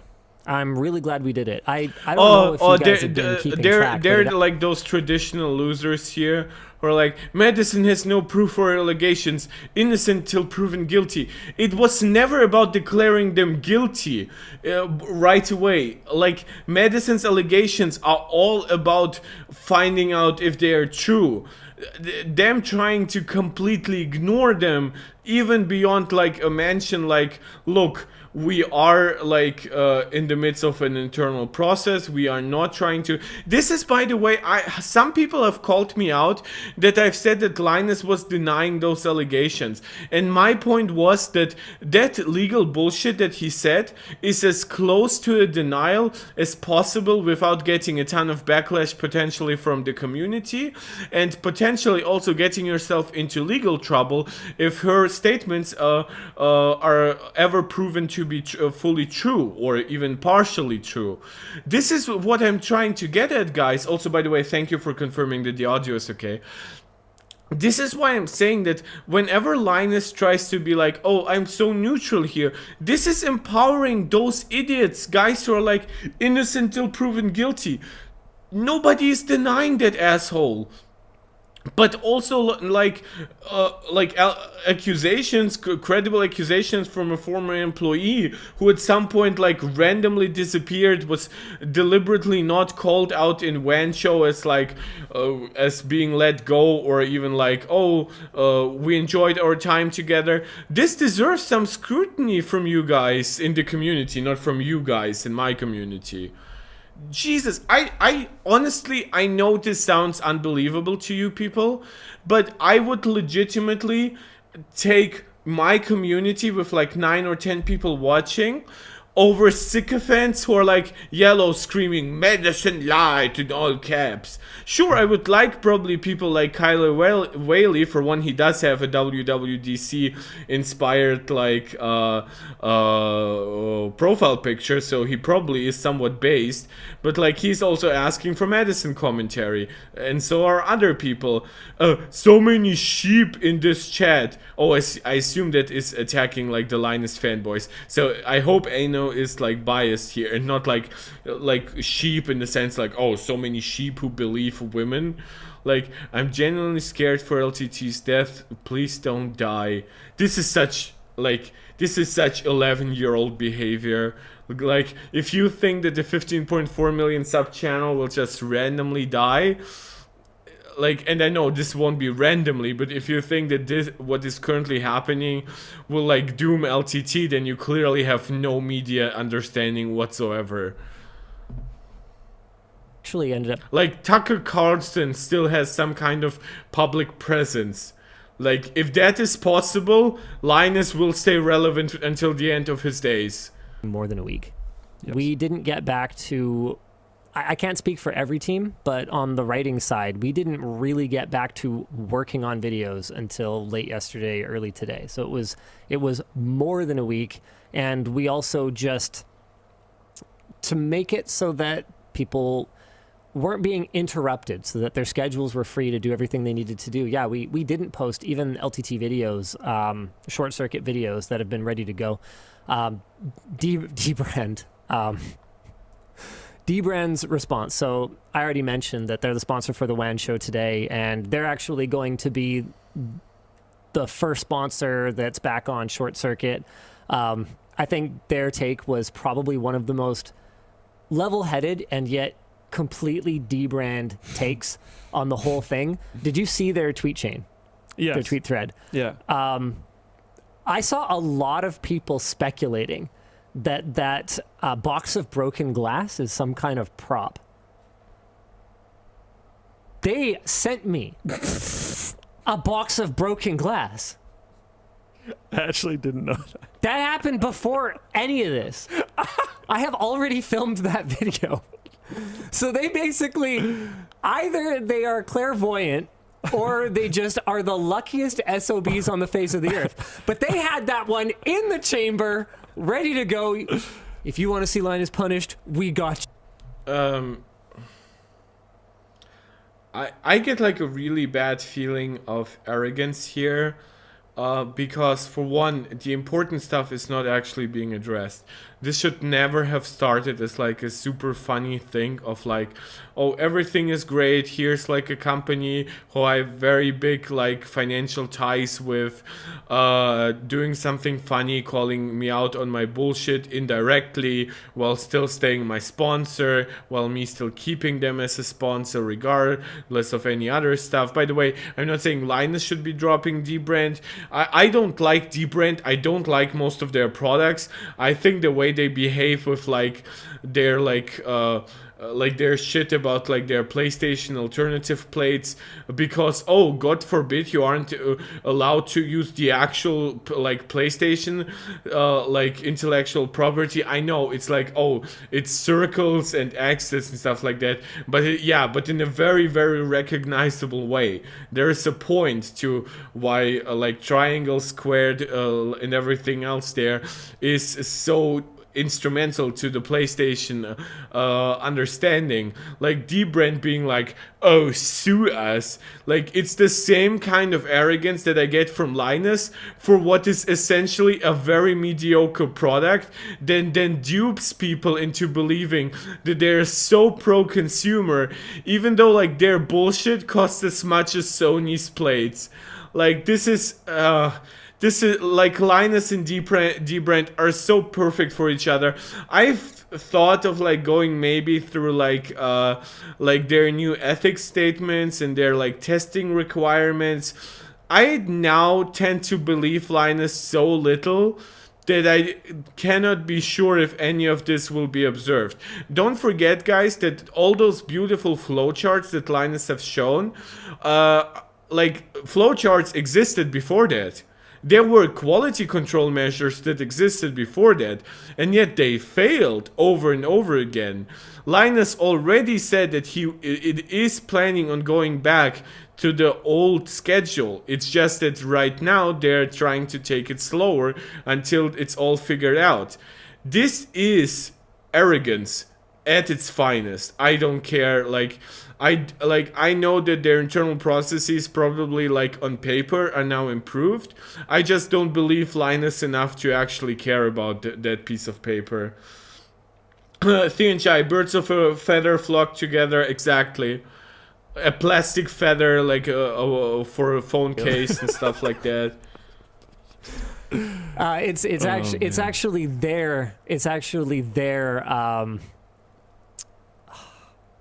they're firing back for the secret shopper thing, because we told them we had broken glass, so you should send us a new one, and the way we broke the glass was good that they explain. Now I don't have to go on Twitter. I now sound a little like really down because I didn't expect it to turn out like this. Like, I really didn't. I thought that I would be, like, I thought my main criticism with all of this would be, like, calling out a lack of medicine stuff. But now I think that genuinely Linus's arrogance has not taken like a beating whatsoever the way it deserved to do. I think it's now very much part of his internal character. He has like tens of millions. He has a giant corporation that he could sell for like hundreds of millions, or like 100 million at the very least. Like he sees himself as like responsible for like the livelihood of 120 people, which also means that they kind of owe their livelihood to them. He thinks that a lot of his community can be taken for granted, and given that so many are like screaming medicine is a liar and shit like that, he kind of isn't wrong. Ooh, I'm so willing to put him down to like the very low 20s, maybe like the high teens in terms of like likability, basically almost marking him as a fully lost cause. This is not, by the way, like if Marquez had shown like a similar level of arrogance, I would be fine with it because it would be mostly warranted, and he wasn't amidst two major scandals surrounding the company he has built. Also, a company is built primarily through much of his own work and media presence. I'm not, of course, the editors there, the amazing cinematographers at MKBHD, they are all big contributors and they should be rewarded and called out positively as such. But like, it still wouldn't look great on Marquez, but it would be much more warranted. And to add insult to injury, not only would it be more warranted, it actually isn't happening. Marquez is not behaving like this. Marquez is showing much more humility throughout the day. Maybe it's his experience as like an African American, like people who had to work extra hard and had like experienced like mistreatment and stuff. They become more humble usually. They know just how much it could all fall apart because it was always in danger of falling apart throughout their life. But with Linus, like, again, it's not like a race thing. There are plenty of humble white people, and like, I thought Canadians were humble. What's happening here? I thought Canadians were like, I'm sorry, and like thank you guys. The fuck is this? Obviously user error, but they did send it anyway. Like, massive shout out dbrand. They performed really well in secret shopping our sponsors, and so they were basically like, okay, so you like broken glass, do you? So they sponsored the short circuit on the Galaxy Z Fold 5. There's actually a couple things about that video that so he will keep talking about dbrand? Have aged since I recorded it. First of all, there's the dbrand spot, which has aged like fine wine. And second of all, I say in the video that realistically, my expectation is that the only job this phone has is to make me feel like it's worth the effort of switching all of my stuff over from my Fold 3. Well, it doesn't. Lufasu, looks like based on the staff talk, medicine issues swept under the rug. The dbrand still sucking up to Linus is just disgusting. I for one will not buy dbrand again if medicine. Well, I assume medicine will not like be forever ignored. But by the way, like boycotting dbrand, even on like a personal decentralized level, I would totally do that in your. I never was interested in like dbrand at all, but like if you think that it's bad how they're behaving, so sucking up to Linus still, and I don't even mean like the glass, I mean like, oh, we want to be like the first sponsor for the WAN show, the first sponsor for Short Circuit. You know what that means, guys, right? That means that forever in perpetuity, Linus will have a trust me bro mentality towards dbrand. It means when he finds broken glass and shit, if he finds bad products, if he finds like that their cheap ass plastic covers are not easy to unwrap and that they have like air bubbles and stuff, he will always be double and triple charitable to them in a way he would would never be to any other company. If he saw like, if in the future he sees like a mistake that Apple makes and it's 1/10 of what a similar mistake that is on the part of dbrand, I assume he would be treating Apple worse for that small mistake than he would be treating dbrand for a much larger one. This is my perception here. This is exactly as CNCI said, birds of a feather flock together. This is a friendship that should have never been this intense. This is clearly him going above and beyond, and dbrand going also above and beyond in strengthening a relationship that was already ethically dubious. Chai, they will investigate it themselves and find out they did not do any wrong. Yeah, that's also part of it, which is I do trust them to a degree to get some external stuff there. It's just, my point is, for one, there are different companies handling it, and they do have different degrees of believability. Going back to Blizzard, they hired a company that essentially had like ties to a ton of the board members, not directly to the company itself, but deeply enough to exonerate them from most shit. And the problem with legal ramifications here is legal ramifications are very, very difficult to enact. Like, the evidence will not necessarily stand up in a court of, especially not criminal law, but even civil law.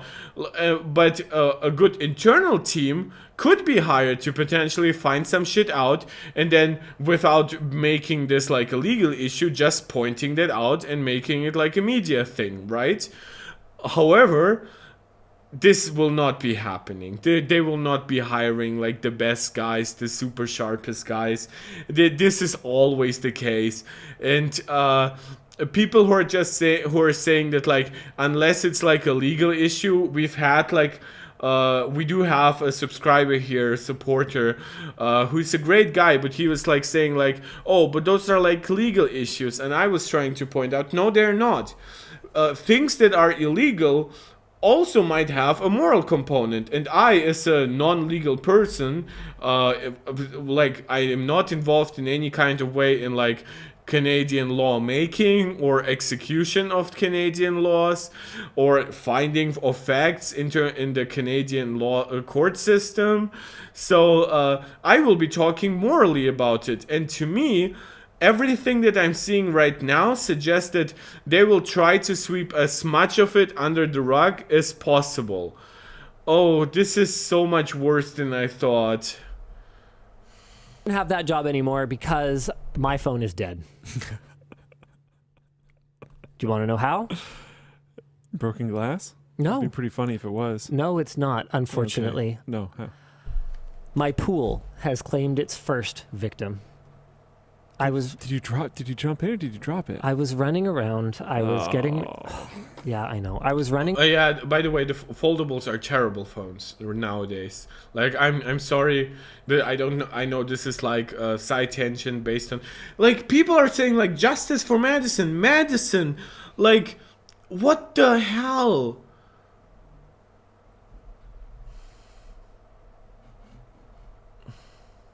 Okay, and it's going to be even dumber than you think. It's way worse than you think, I promise you. I was running around getting ready for a pool party, and so I'm, like grabbing hoses and vacuuming the bottom, and just skimming, and like doing all that stupid stuff. As I'm like walking, my arm moves and knocks my AirPods out of that little pocket, the little one right here. Yeah. Like, it was not in all the way, and I kind of went, but, and it just fell down, and one of my earphones went into the water, and I went, oh crap.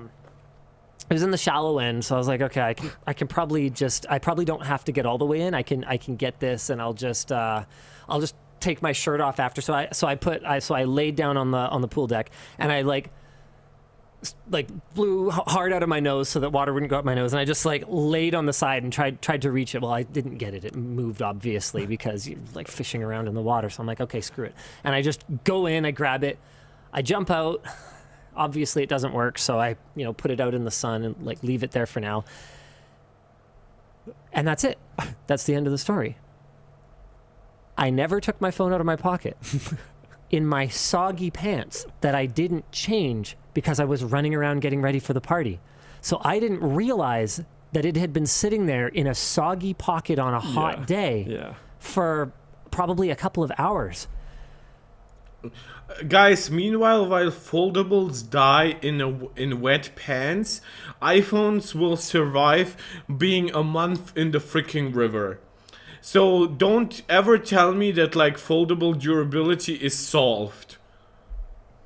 And I now speak from personal experience. If there's anything that would be worse than having your phone submerged in water, it would be having your phone in a super high humidity environment right after it got submerged in water. No, it's not phone, it's foldable. When I took it out of my pocket, the camera lens was fogged. Oh. Which is never a good sign. Yeah, that's not good. So I'm kind of feeling like maybe it's a video. Just like, can I? The good news is I backed Can I up. save this phone? Yeah, I backed up everything like 3 weeks before it happened. Nice. So I lost like 3 weeks. Oh, I have at least like weekly backups, and most of the individual stuff is backed up on an individual basis to iCloud. Kind of weird that Linus wouldn't have like a system way more robust than mine. Like I have like Apple One with 2 terabytes, which I share with my mom, aunt, my cousin, my 2 nieces. Yeah, that's 6 people. Like the fuck. pictures. There were no significant family moments or anything like that. Someone said chlorine water is probably the killer. So is yours salt? No, modern phones are tested against chlorine water. Apple even tests against beer. Thin Chai, I'm not into foldables, just give me my 8-inch mini tablet phone. Yeah, I assume that one wouldn't be waterproof either. But also, like, by the way, it could be. Now, tablets can be pretty water resistant. Samsung did their latest ones water resistant, which is so weird that, like, their foldables are not. Again, except for the mechanism, I really mean shit like the actual cameras, the ports, and stuff like that. Why this isn't up to par with regular smartphones will just never be explainable to me. I know that they do have a lot of the sealing and stuff like that, and most of the problems will like come from the hinge, but the fact that it like fucked up his camera on the Z Fold 3, which sure we do have the Fold 4 and the Fold 5 at this point, but even going back to like the iPhone 12 or even the iPhone 13 you actually would have to go to, which would be equivalent to the year the Fold 3 was announced. We're looking at a way more durable phone. The same goes for the S21, which was like the contemporary Samsung high-end flagship. I don't even know why I'm going through this, guys. This is so cringe. Like, really? You talked about like 40 seconds about not doing a WAN show, and then you are not talking about like why you didn't do a WAN show? And chlorine? Well, it's salt chlorination. So it's like they put salt in and then there's some... This is one of those things where enough people have asked me about it that I really need to just spend 45 minutes, read the Wikipedia on salt chlorination and be like, yeah, there's a chlorination cell and it's something, electricity, something. But basically it converts some kind of salt that you dump into it into chlorine. And it's supposed to be a little bit less like chlorine smelly and chlorine feely. But yeah, that's the kind. So yeah, it's still chlorine. It's still producing chlorine. Okay, but it's guys, doing it I'm just going to the deep brain stuff. Maybe we know you guys. We know what's up over there. We know that you guys are going to come out of this. When it's time for the content to start up again, we want to be there. We want to be part of it, and that means a lot, right? I think it's.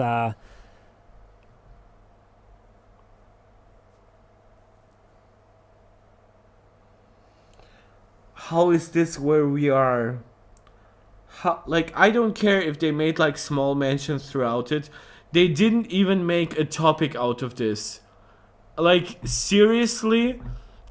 Like, they made like an almost 15-minute topic out of Disney Digits physical disc sales, Disney's creator, censored media, Linus and possibly less shows, Past writer strike, US judge rules AI. Lack of strikers compensation. Oh my god. Merge messages. Bread in Resident FP. Would you wireless GPUs take off? What? Oh no, they're doing another channel? I remember hearing about a progress on a car-focused channel. What's the progress on this channel, and what would the style of video be like? For example, Marquez or Doug DeMuro? Style on the channel, I mean, is going to be, why would we style it after what someone else is already doing? The style of the channel is going to be Alex Clark, in all likelihood. I know he's really, really passionate about the channel. There's a number of other people internally who I know want to contribute to it. Oh my god, Linus is doing another channel. No. No. What? Really? Oh my, they really have like no sensibility for they're doing at all. Oh my, and by the way, like you probably don't see it because my face is covering it, so again, take it for, like as I said, one guy EKOV is saying medicine doesn't have a soul. So just so you have a small understanding of a part of their community. But then Wes is like saying justice for Madison, justice for Madison, justice for Madison. So it's a shit show. They are talking about a new channel, right? I will not even like warrant that with more attention. More Linus spilling stories and destroying technology. Stubby Chef, Window Future. Did Linus celebrate his birthday? Linus and Bear say, okay, it's Baldur's Gate. This was not a video. What? The segment is called This Was Not a Video. So as part of our, I mean, this is something that we had already started before the week of introspection, as I've come to call it. But we have a new process for doing what's called exploratory testing. And so instead of, we ran into this a handful of times where the labs team would get an assignment or get a project pitch from the writers, and they would basically run through and do all the testing.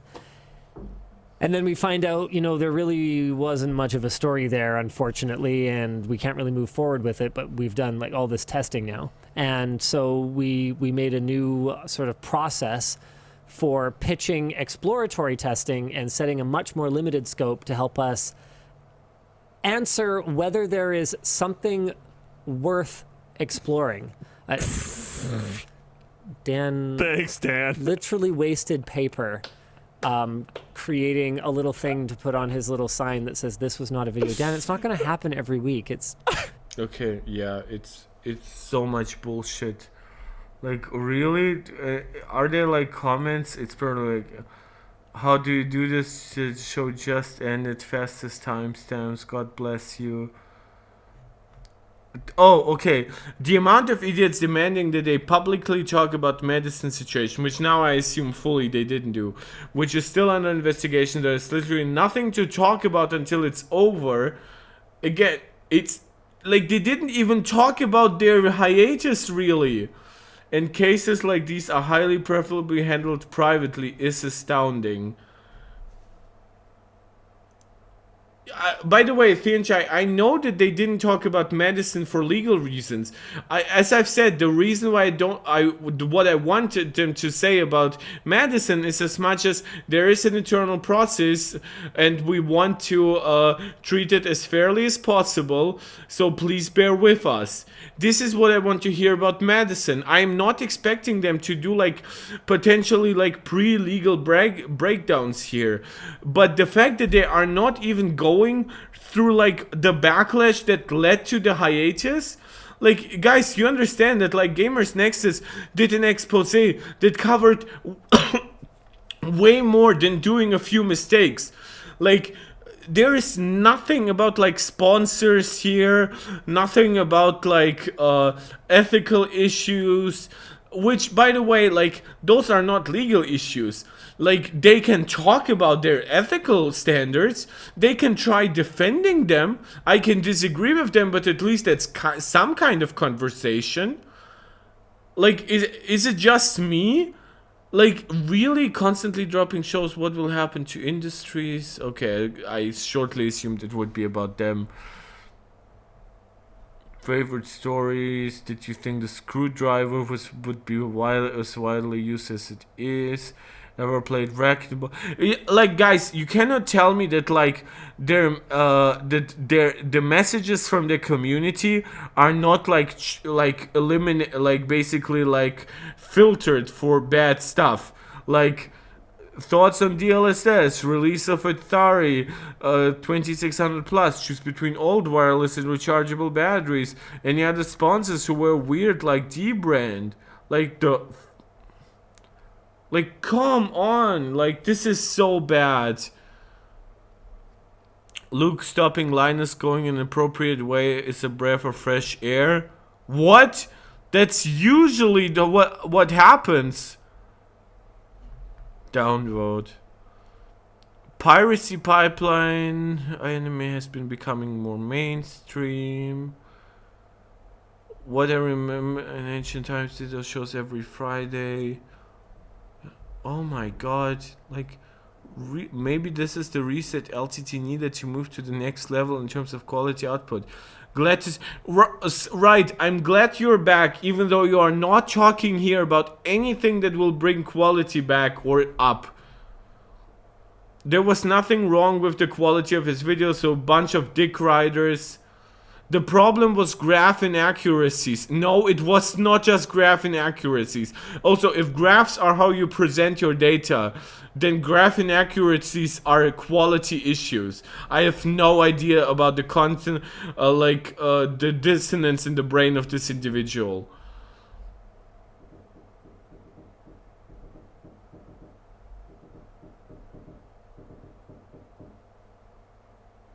I have no idea why my neighbors are like giving some kind of Morse code.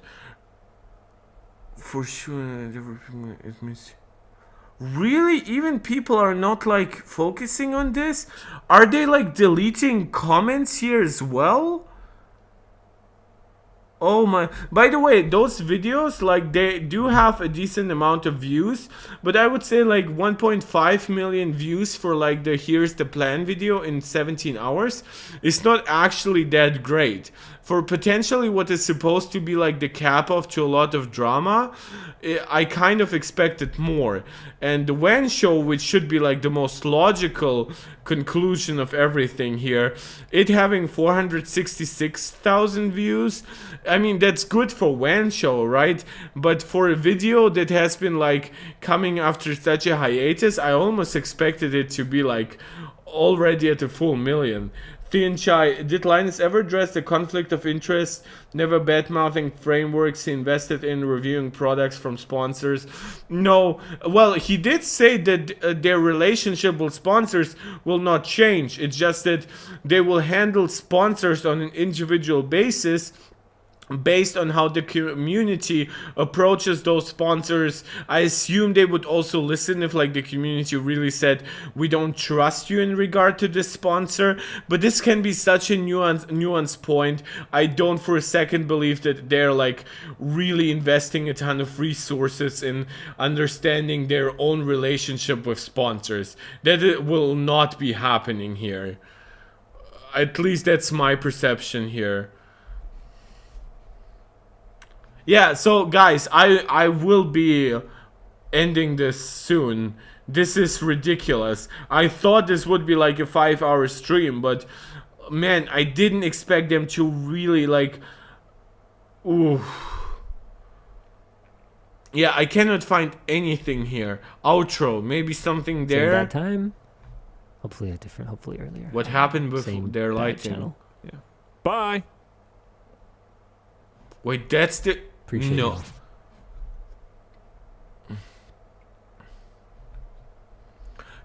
Jesus Christ, people. Linus almost shut down a small business, slagging a production prototype and auctioning it off against the express wishes of the small business. And you just, like, yeah, people complaining about harsh working conditions and gross inaccuracies are whiners. You're the baddies. Big like here.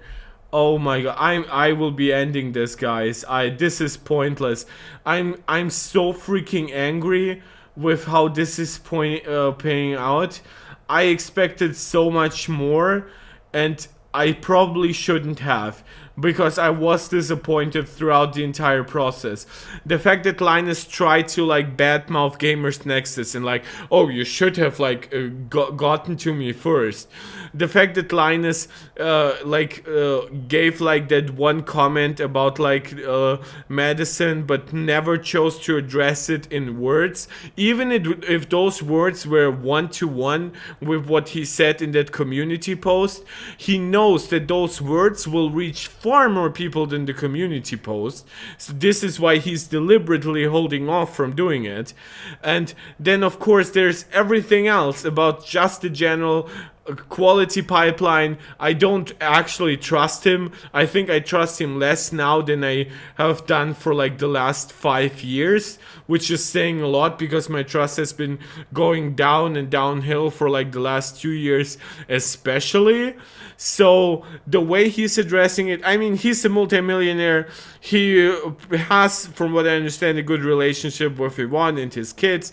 So he probably will be a happy dude. I'm not attempting to take all the good stuff away from him, but this is bad. And from now on, coverage for me about Linus will be very much covered by this. MAC address. Just so you guys understand, like, there's a video from like 3 weeks ago why the new MacBook Air is a big deal. Before that, there's a video about Beats headphones. So all sound good so far, right? What is the difference? Like, just so you understand just how non-committed Linus can be to channels, then a challenger approaches, which is like about a monitor.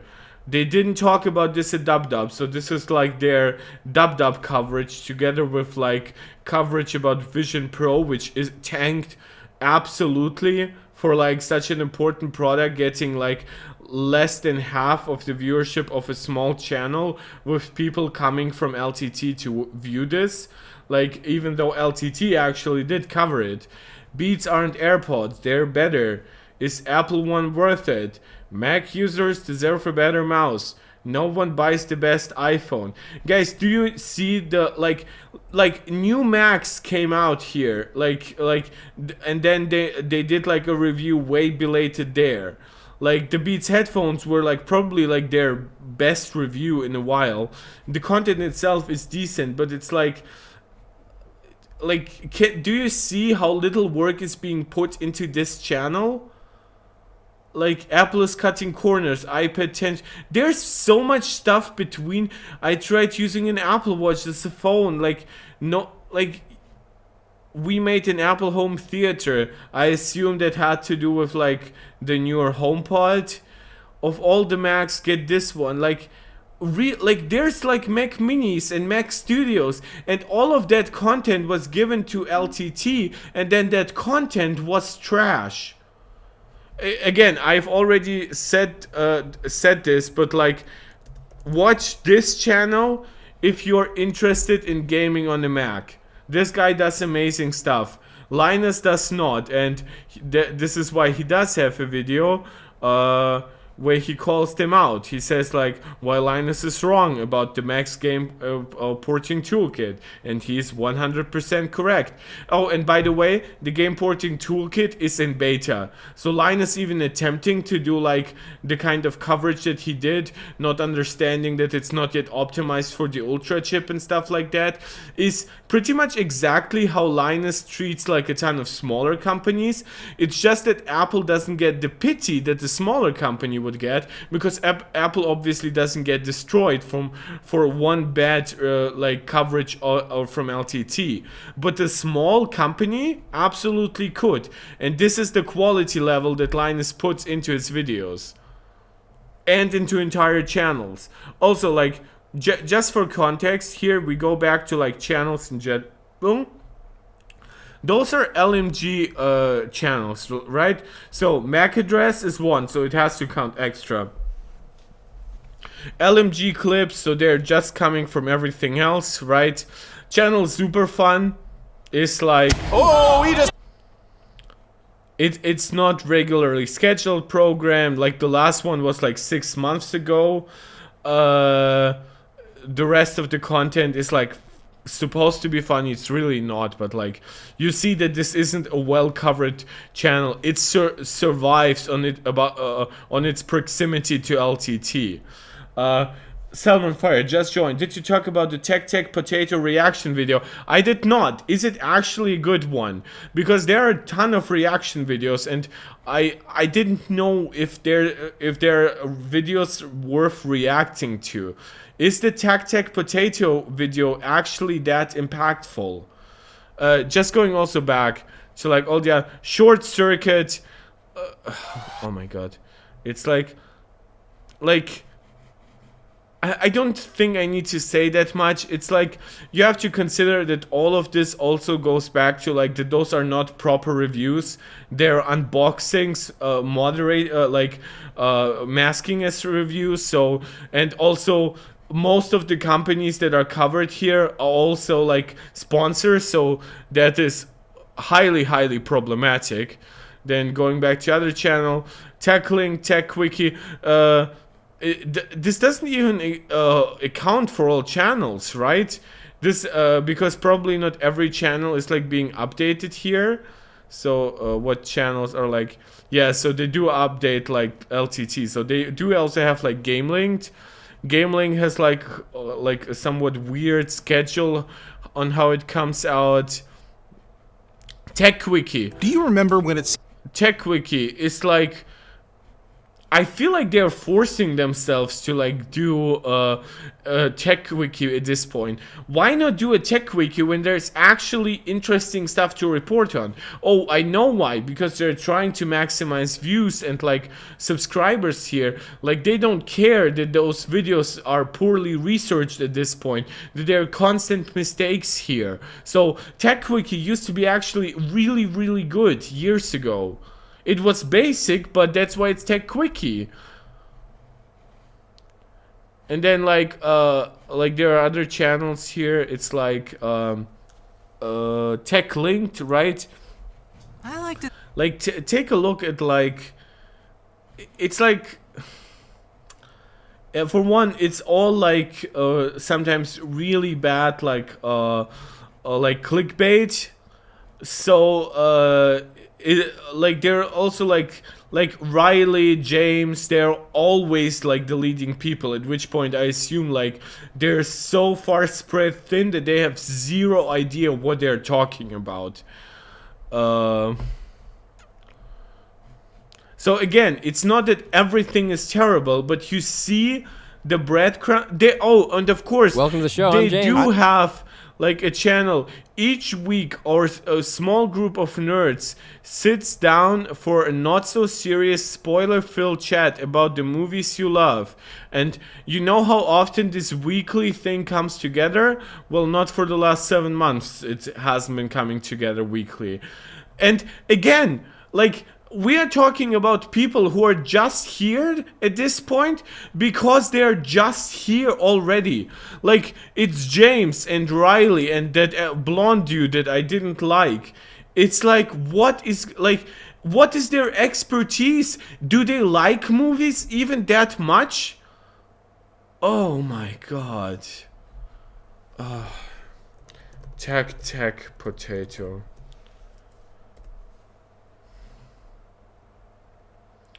The problem with tech media, ego, dogmatism, and cult of personality. It's a 1.5 hour video. I will not be able to cover this today. I'm sorry. Like, I know I said I expected this to be a 5-hour stream, so I would still be going on about for 2 hours from now, which could just like line up with that. But I actually got a little extra frustrated than I expected I would get, and I'm sorry, but like I will not be covering this, and like maybe I'll just like briefly look into we have this with LTT and bring some awareness to these critical issues. A few hours after that video, Linus responded on the LTT forums with a very emotional take on the situation. Games Nexus then put out a news video picking apart Linus's response. The following morning, headed by the new CEO of Linus Media Group, Terran Tong, they published a video indirectly responding to the key criticisms and issues made by Steve. I'm speaking today because of the recent community outcry demanding change. I'm here because I agree with the community. We do have a lot of work to do. To also add into the mix, just before that video went live, a former employee of Linus Media Group took to social media to speak about the hit on her mental health and inappropriate comments and the toxic atmosphere inside LMG. This comment wasn't addressed by the new CEO in the video, as the video had only appeared a short time later, but with everything else that's going on, it's important to highlight. Okay, no, I cannot go through this right now. It's way too in detail. I wouldn't do him justice by trying to cover it this way. It seems to be really like in detail, which granted, so was like my analysis of the Gamers Nexus video. So and I wouldn't want somebody to like analyze my analysis in 15 minutes. So maybe there's some kind of conclusion. As an overall comment, Steve's position seems to flip-flop between pro-company and anti-company. At times he will defend the smaller company to the hilt. Really?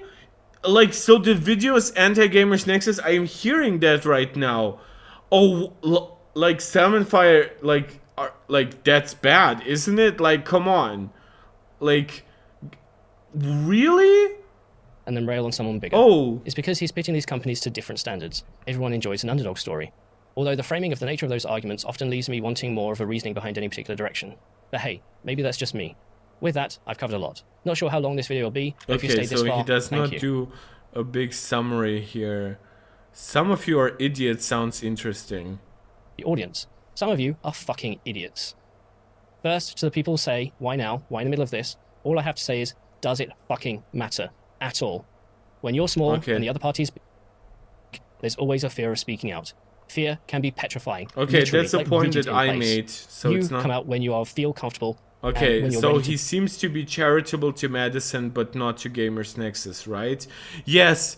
Okay. So interesting. Yeah. So he tries to look at those issues very distinctly, and then he like criticizes Gamers Nexus for like breakdown of LMG. Okay. Next section of Steve's video goes into the breakdown of Linus Media Group. Steve goes through the fact that Linus Media Group is 120 people and had a recent acquisition purchase offer of over $100 million, and highlights that Linus recently stepped down as CEO in favor of a former Corsair executive who also worked with Linus at NCIX. This is Terran Tong. I've met him, and he seems calm and collected, for what it's worth. Steve then highlights that the person running the labs is a former marketing director of ASUS. Now, this is something I do have an issue with. Steve says he wants to present this as objectively as possible, but he highlights Gary Key, the head of labs, with a massive disservice. If you are not aware, the head of LTT Labs is Gary Key, who has been in that position for about a year now. He was formerly a senior director of marketing for ASUS USA for 12 years, although he wasn't in the top 5 people in charge of ASUS USA for what it's worth. The reason why I bring it up is the disservice here is that Steve portrays Gary as a marketer first. Gary's history is that he actually had my old job back at Anantech before he joined ASUS, and he only really joined ASUS because Anantech didn't pay enough. At Anantech, he was in charge of all motherboard testing, and motherboards are one of the hardest things to test in the industry. He set standards. Okay, this is misleading. Gamers Nexus never said that this guy is like a loser at what he does. They're pointing out the potential legal issues of hiring somebody who isn't like a scientist or like maybe who was like a content creator but like with a ton of expertise. Like they're pointing out the ethical issue of him having been involved with ASUS. It's not that he is disqualified because at ASUS he was doing marketing. It's the fact that being at marketing at a large company is kind of like the wrong vibe you want to get from like your lab leader. Like this is misleading as fuck from Tech Potato, like Dr. Ian Cutress. Like I like that guy looks so young. I always like. Will he like find some excuse for errors? Next section of video is on errors, and Steve goes through about 13 minutes of segments where Linus Tech Tips has had errors in their content. Specifically here, GPUs, CPU coolers... Oh no, will he say errors happen and you could cut together? Like, mistakes from any channel into a compilation like this? completely ignoring that Steve himself said that obviously how much they can actually cover is limited, and that they deliberately like picked out even like a random video so that they could have input that wasn't like pre-planned. Like, a small hello from her, by the way. Yes, I'm already putting you down. Guys, look at how much hair from one time touching her. So if you ever wonder why I get allergic, even though I'm very, very mildly allergic, it's because she's very, very potent in that regard. A lot of hair, a lot of material. I'm not going to go through to each segment piece by piece, to. as they all drill down a similar narrative, inaccuracies and errors. What I would like to discuss here is the nature of errors. Steve categorizes them as intentionally publishing bad data, or they are mistakes. No. Steve deliberately said that some of the stuff is corrected in the wrong way. Like community notes are not always fitting, and that errors are left in that taint the final taint the final review, and then the individual error is corrected, but then the conclusion remains the same. By the way, this is something that Linus himself is now addressing.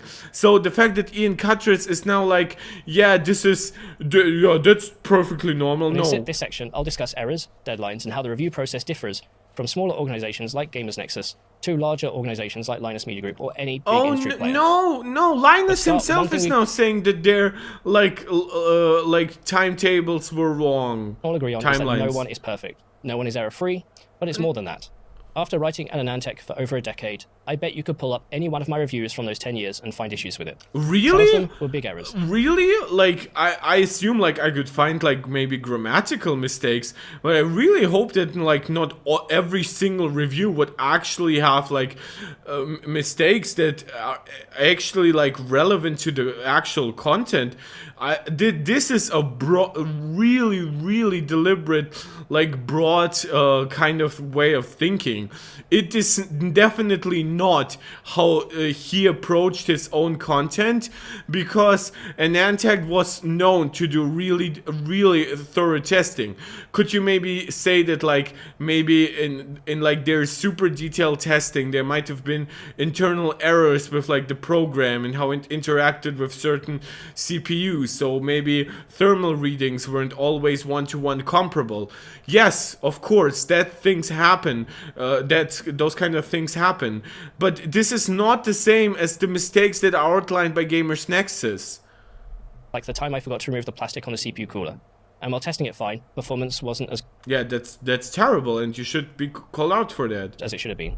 Or the time I used an old overclocking regedit command to ensure consistency, and Microsoft patched it out and I hadn't realized, and there was a performance deficit. I had 3 or 4 big mea culpas over my time there, requiring substantial rewrites and new testing entirely. I have also had big exposés that did really well, and you can probably find errors in those too. There were hundreds of corrections and edits. But you did mea culpas. The entire point with Linus is that those mistakes have been like piling up, and he wasn't doing mea culpas. The entire first response from Linus was that he wouldn't be doing mea culpas, even though now he's going back to correcting and or deleting those videos that Gamers Nexus mentioned and others. Like, bro, you really want to die on this hill? That were put in place in my content before reviews and articles went live. There were hundreds of corrections and edits that were put in place after the content went live. I had the distinct benefit of being in a written medium. Yes, edits. Exactly. For one, a written medium is different. Second, Anantech was doing actually like super in-depth reviews. Like with sometimes like super expensive like applications and stuff like that. Also, he's throwing out also a lot of other people under the bus, by the way, which I don't think is great. Like, saying I'm not perfect is one thing, but now, like, he's elevating Linus by comparing them to himself. I think he is better than Linus. I wish Linus was to back and let Luke take his position. You mean like the chief vision officer at this point, right? Because Linus has already stepped down as CEO. That's Terran's job now. Easy. In video, edits are harder. And arguably, you have a lot less time if you run to a deadline, for example, a product embargo, in order to get it filmed and sent for editing and export. No, With written content, no, you can at least that's go actually not true. The point about also like video content and what you can do as a big channel is you are not as stringently reliant on putting out day one reviews in the way that a smaller channel might do. Linus will get views, as he has proven with stuff like more recent CPU reviews, that he will get the same amount, sometimes even more views, by doing a review slightly later on. That is simply like Linus has the time. Like he's trying to conflate like just, oh, there are like errors between like shooting and editing, but like the entire writing process is what has been fucked. last minute and make changes later, and we did that a lot. The tools for editing, post, publishing, Yeah, by yeah, YouTube this is super misleading. It's not fair to Gamers Nexus. Also, he's like very much trying to say like Gamers Nexus is a smaller channel. They are small in their like like their internal operations, but in terms of subscribers, they are by no means small, and they definitely are do hold themselves to higher standards, even when it sometimes would hurt them. Like they have been known to leave out data from like day one reviews that they weren't like comfortable with. They delayed like stuff on reviewing with like ray tracing and DLSS when those things were not really like taking off. They were trying to not give people wrong impressions as other reviewers were doing. Like, I mean, sure, they had like their own opinions and biases, but that's part of the process.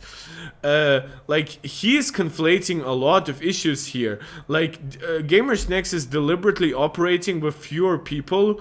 For one, yes, money, sure, but also because they know the content they want to put out, and they know that the people they have are qualified and know how to work on those things. It does not mean, by the way, that Gamers Nexus will not sometimes overwork their people to reach certain results. Like working overtime, sometimes maybe even experiencing strong stress from like the work you're currently doing, that will be part of it. Like, I'm training to be a fucking doctor, of course I know that. But like, he is doing so much doublespeak here, it's honestly quite disgusting. for video, woeful. So talking point here, does a YouTube channel need to meet an embargo?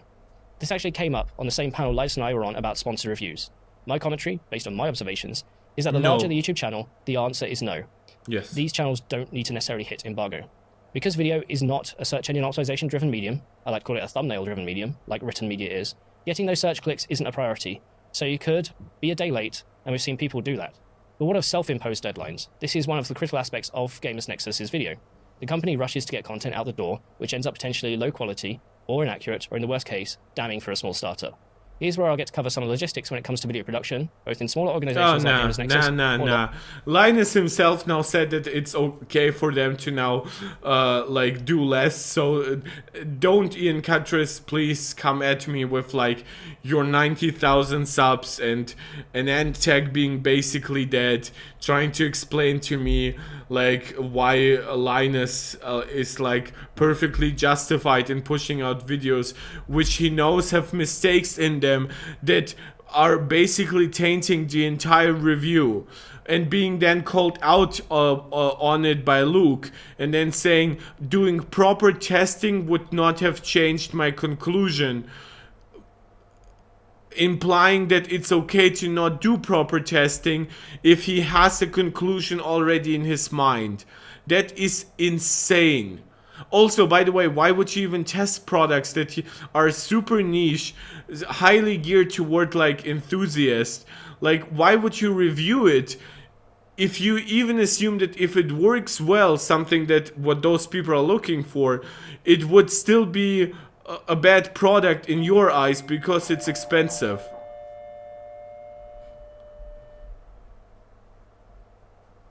I have no idea what's happening, guys. Ist alles okay?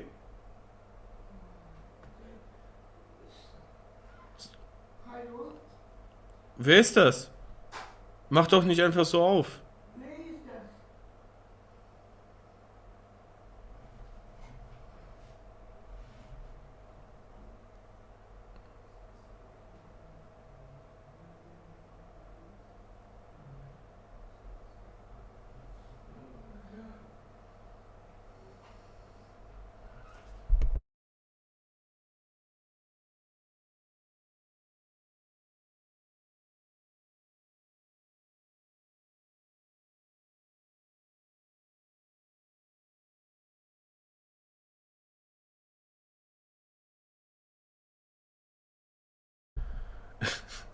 Okay, guys, this is very getting late. I have no idea who complains on a Saturday night about any of this.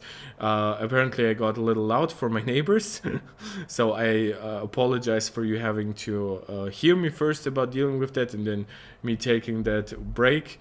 So we are now going to wrap this up. I have already said my piece about the tech potato stuff as well.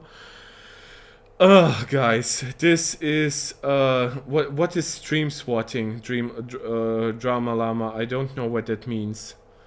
Is that a term I should be more used to? Let me just make my face as big as possible.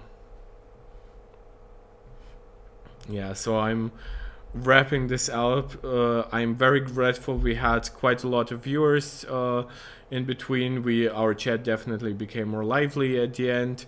I apologize for the WAN show stuff not being as interesting as I hoped it might be, but then the overall coverage, I think, has been a little bit like kind of disappointing to me here. I really expected this to be better, and then obviously the stream itself took a few hiatuses, not necessarily at my fault, but I, of course, as somebody who leads this channel, I have to apologize for having a somewhat like broken up experience for you this time.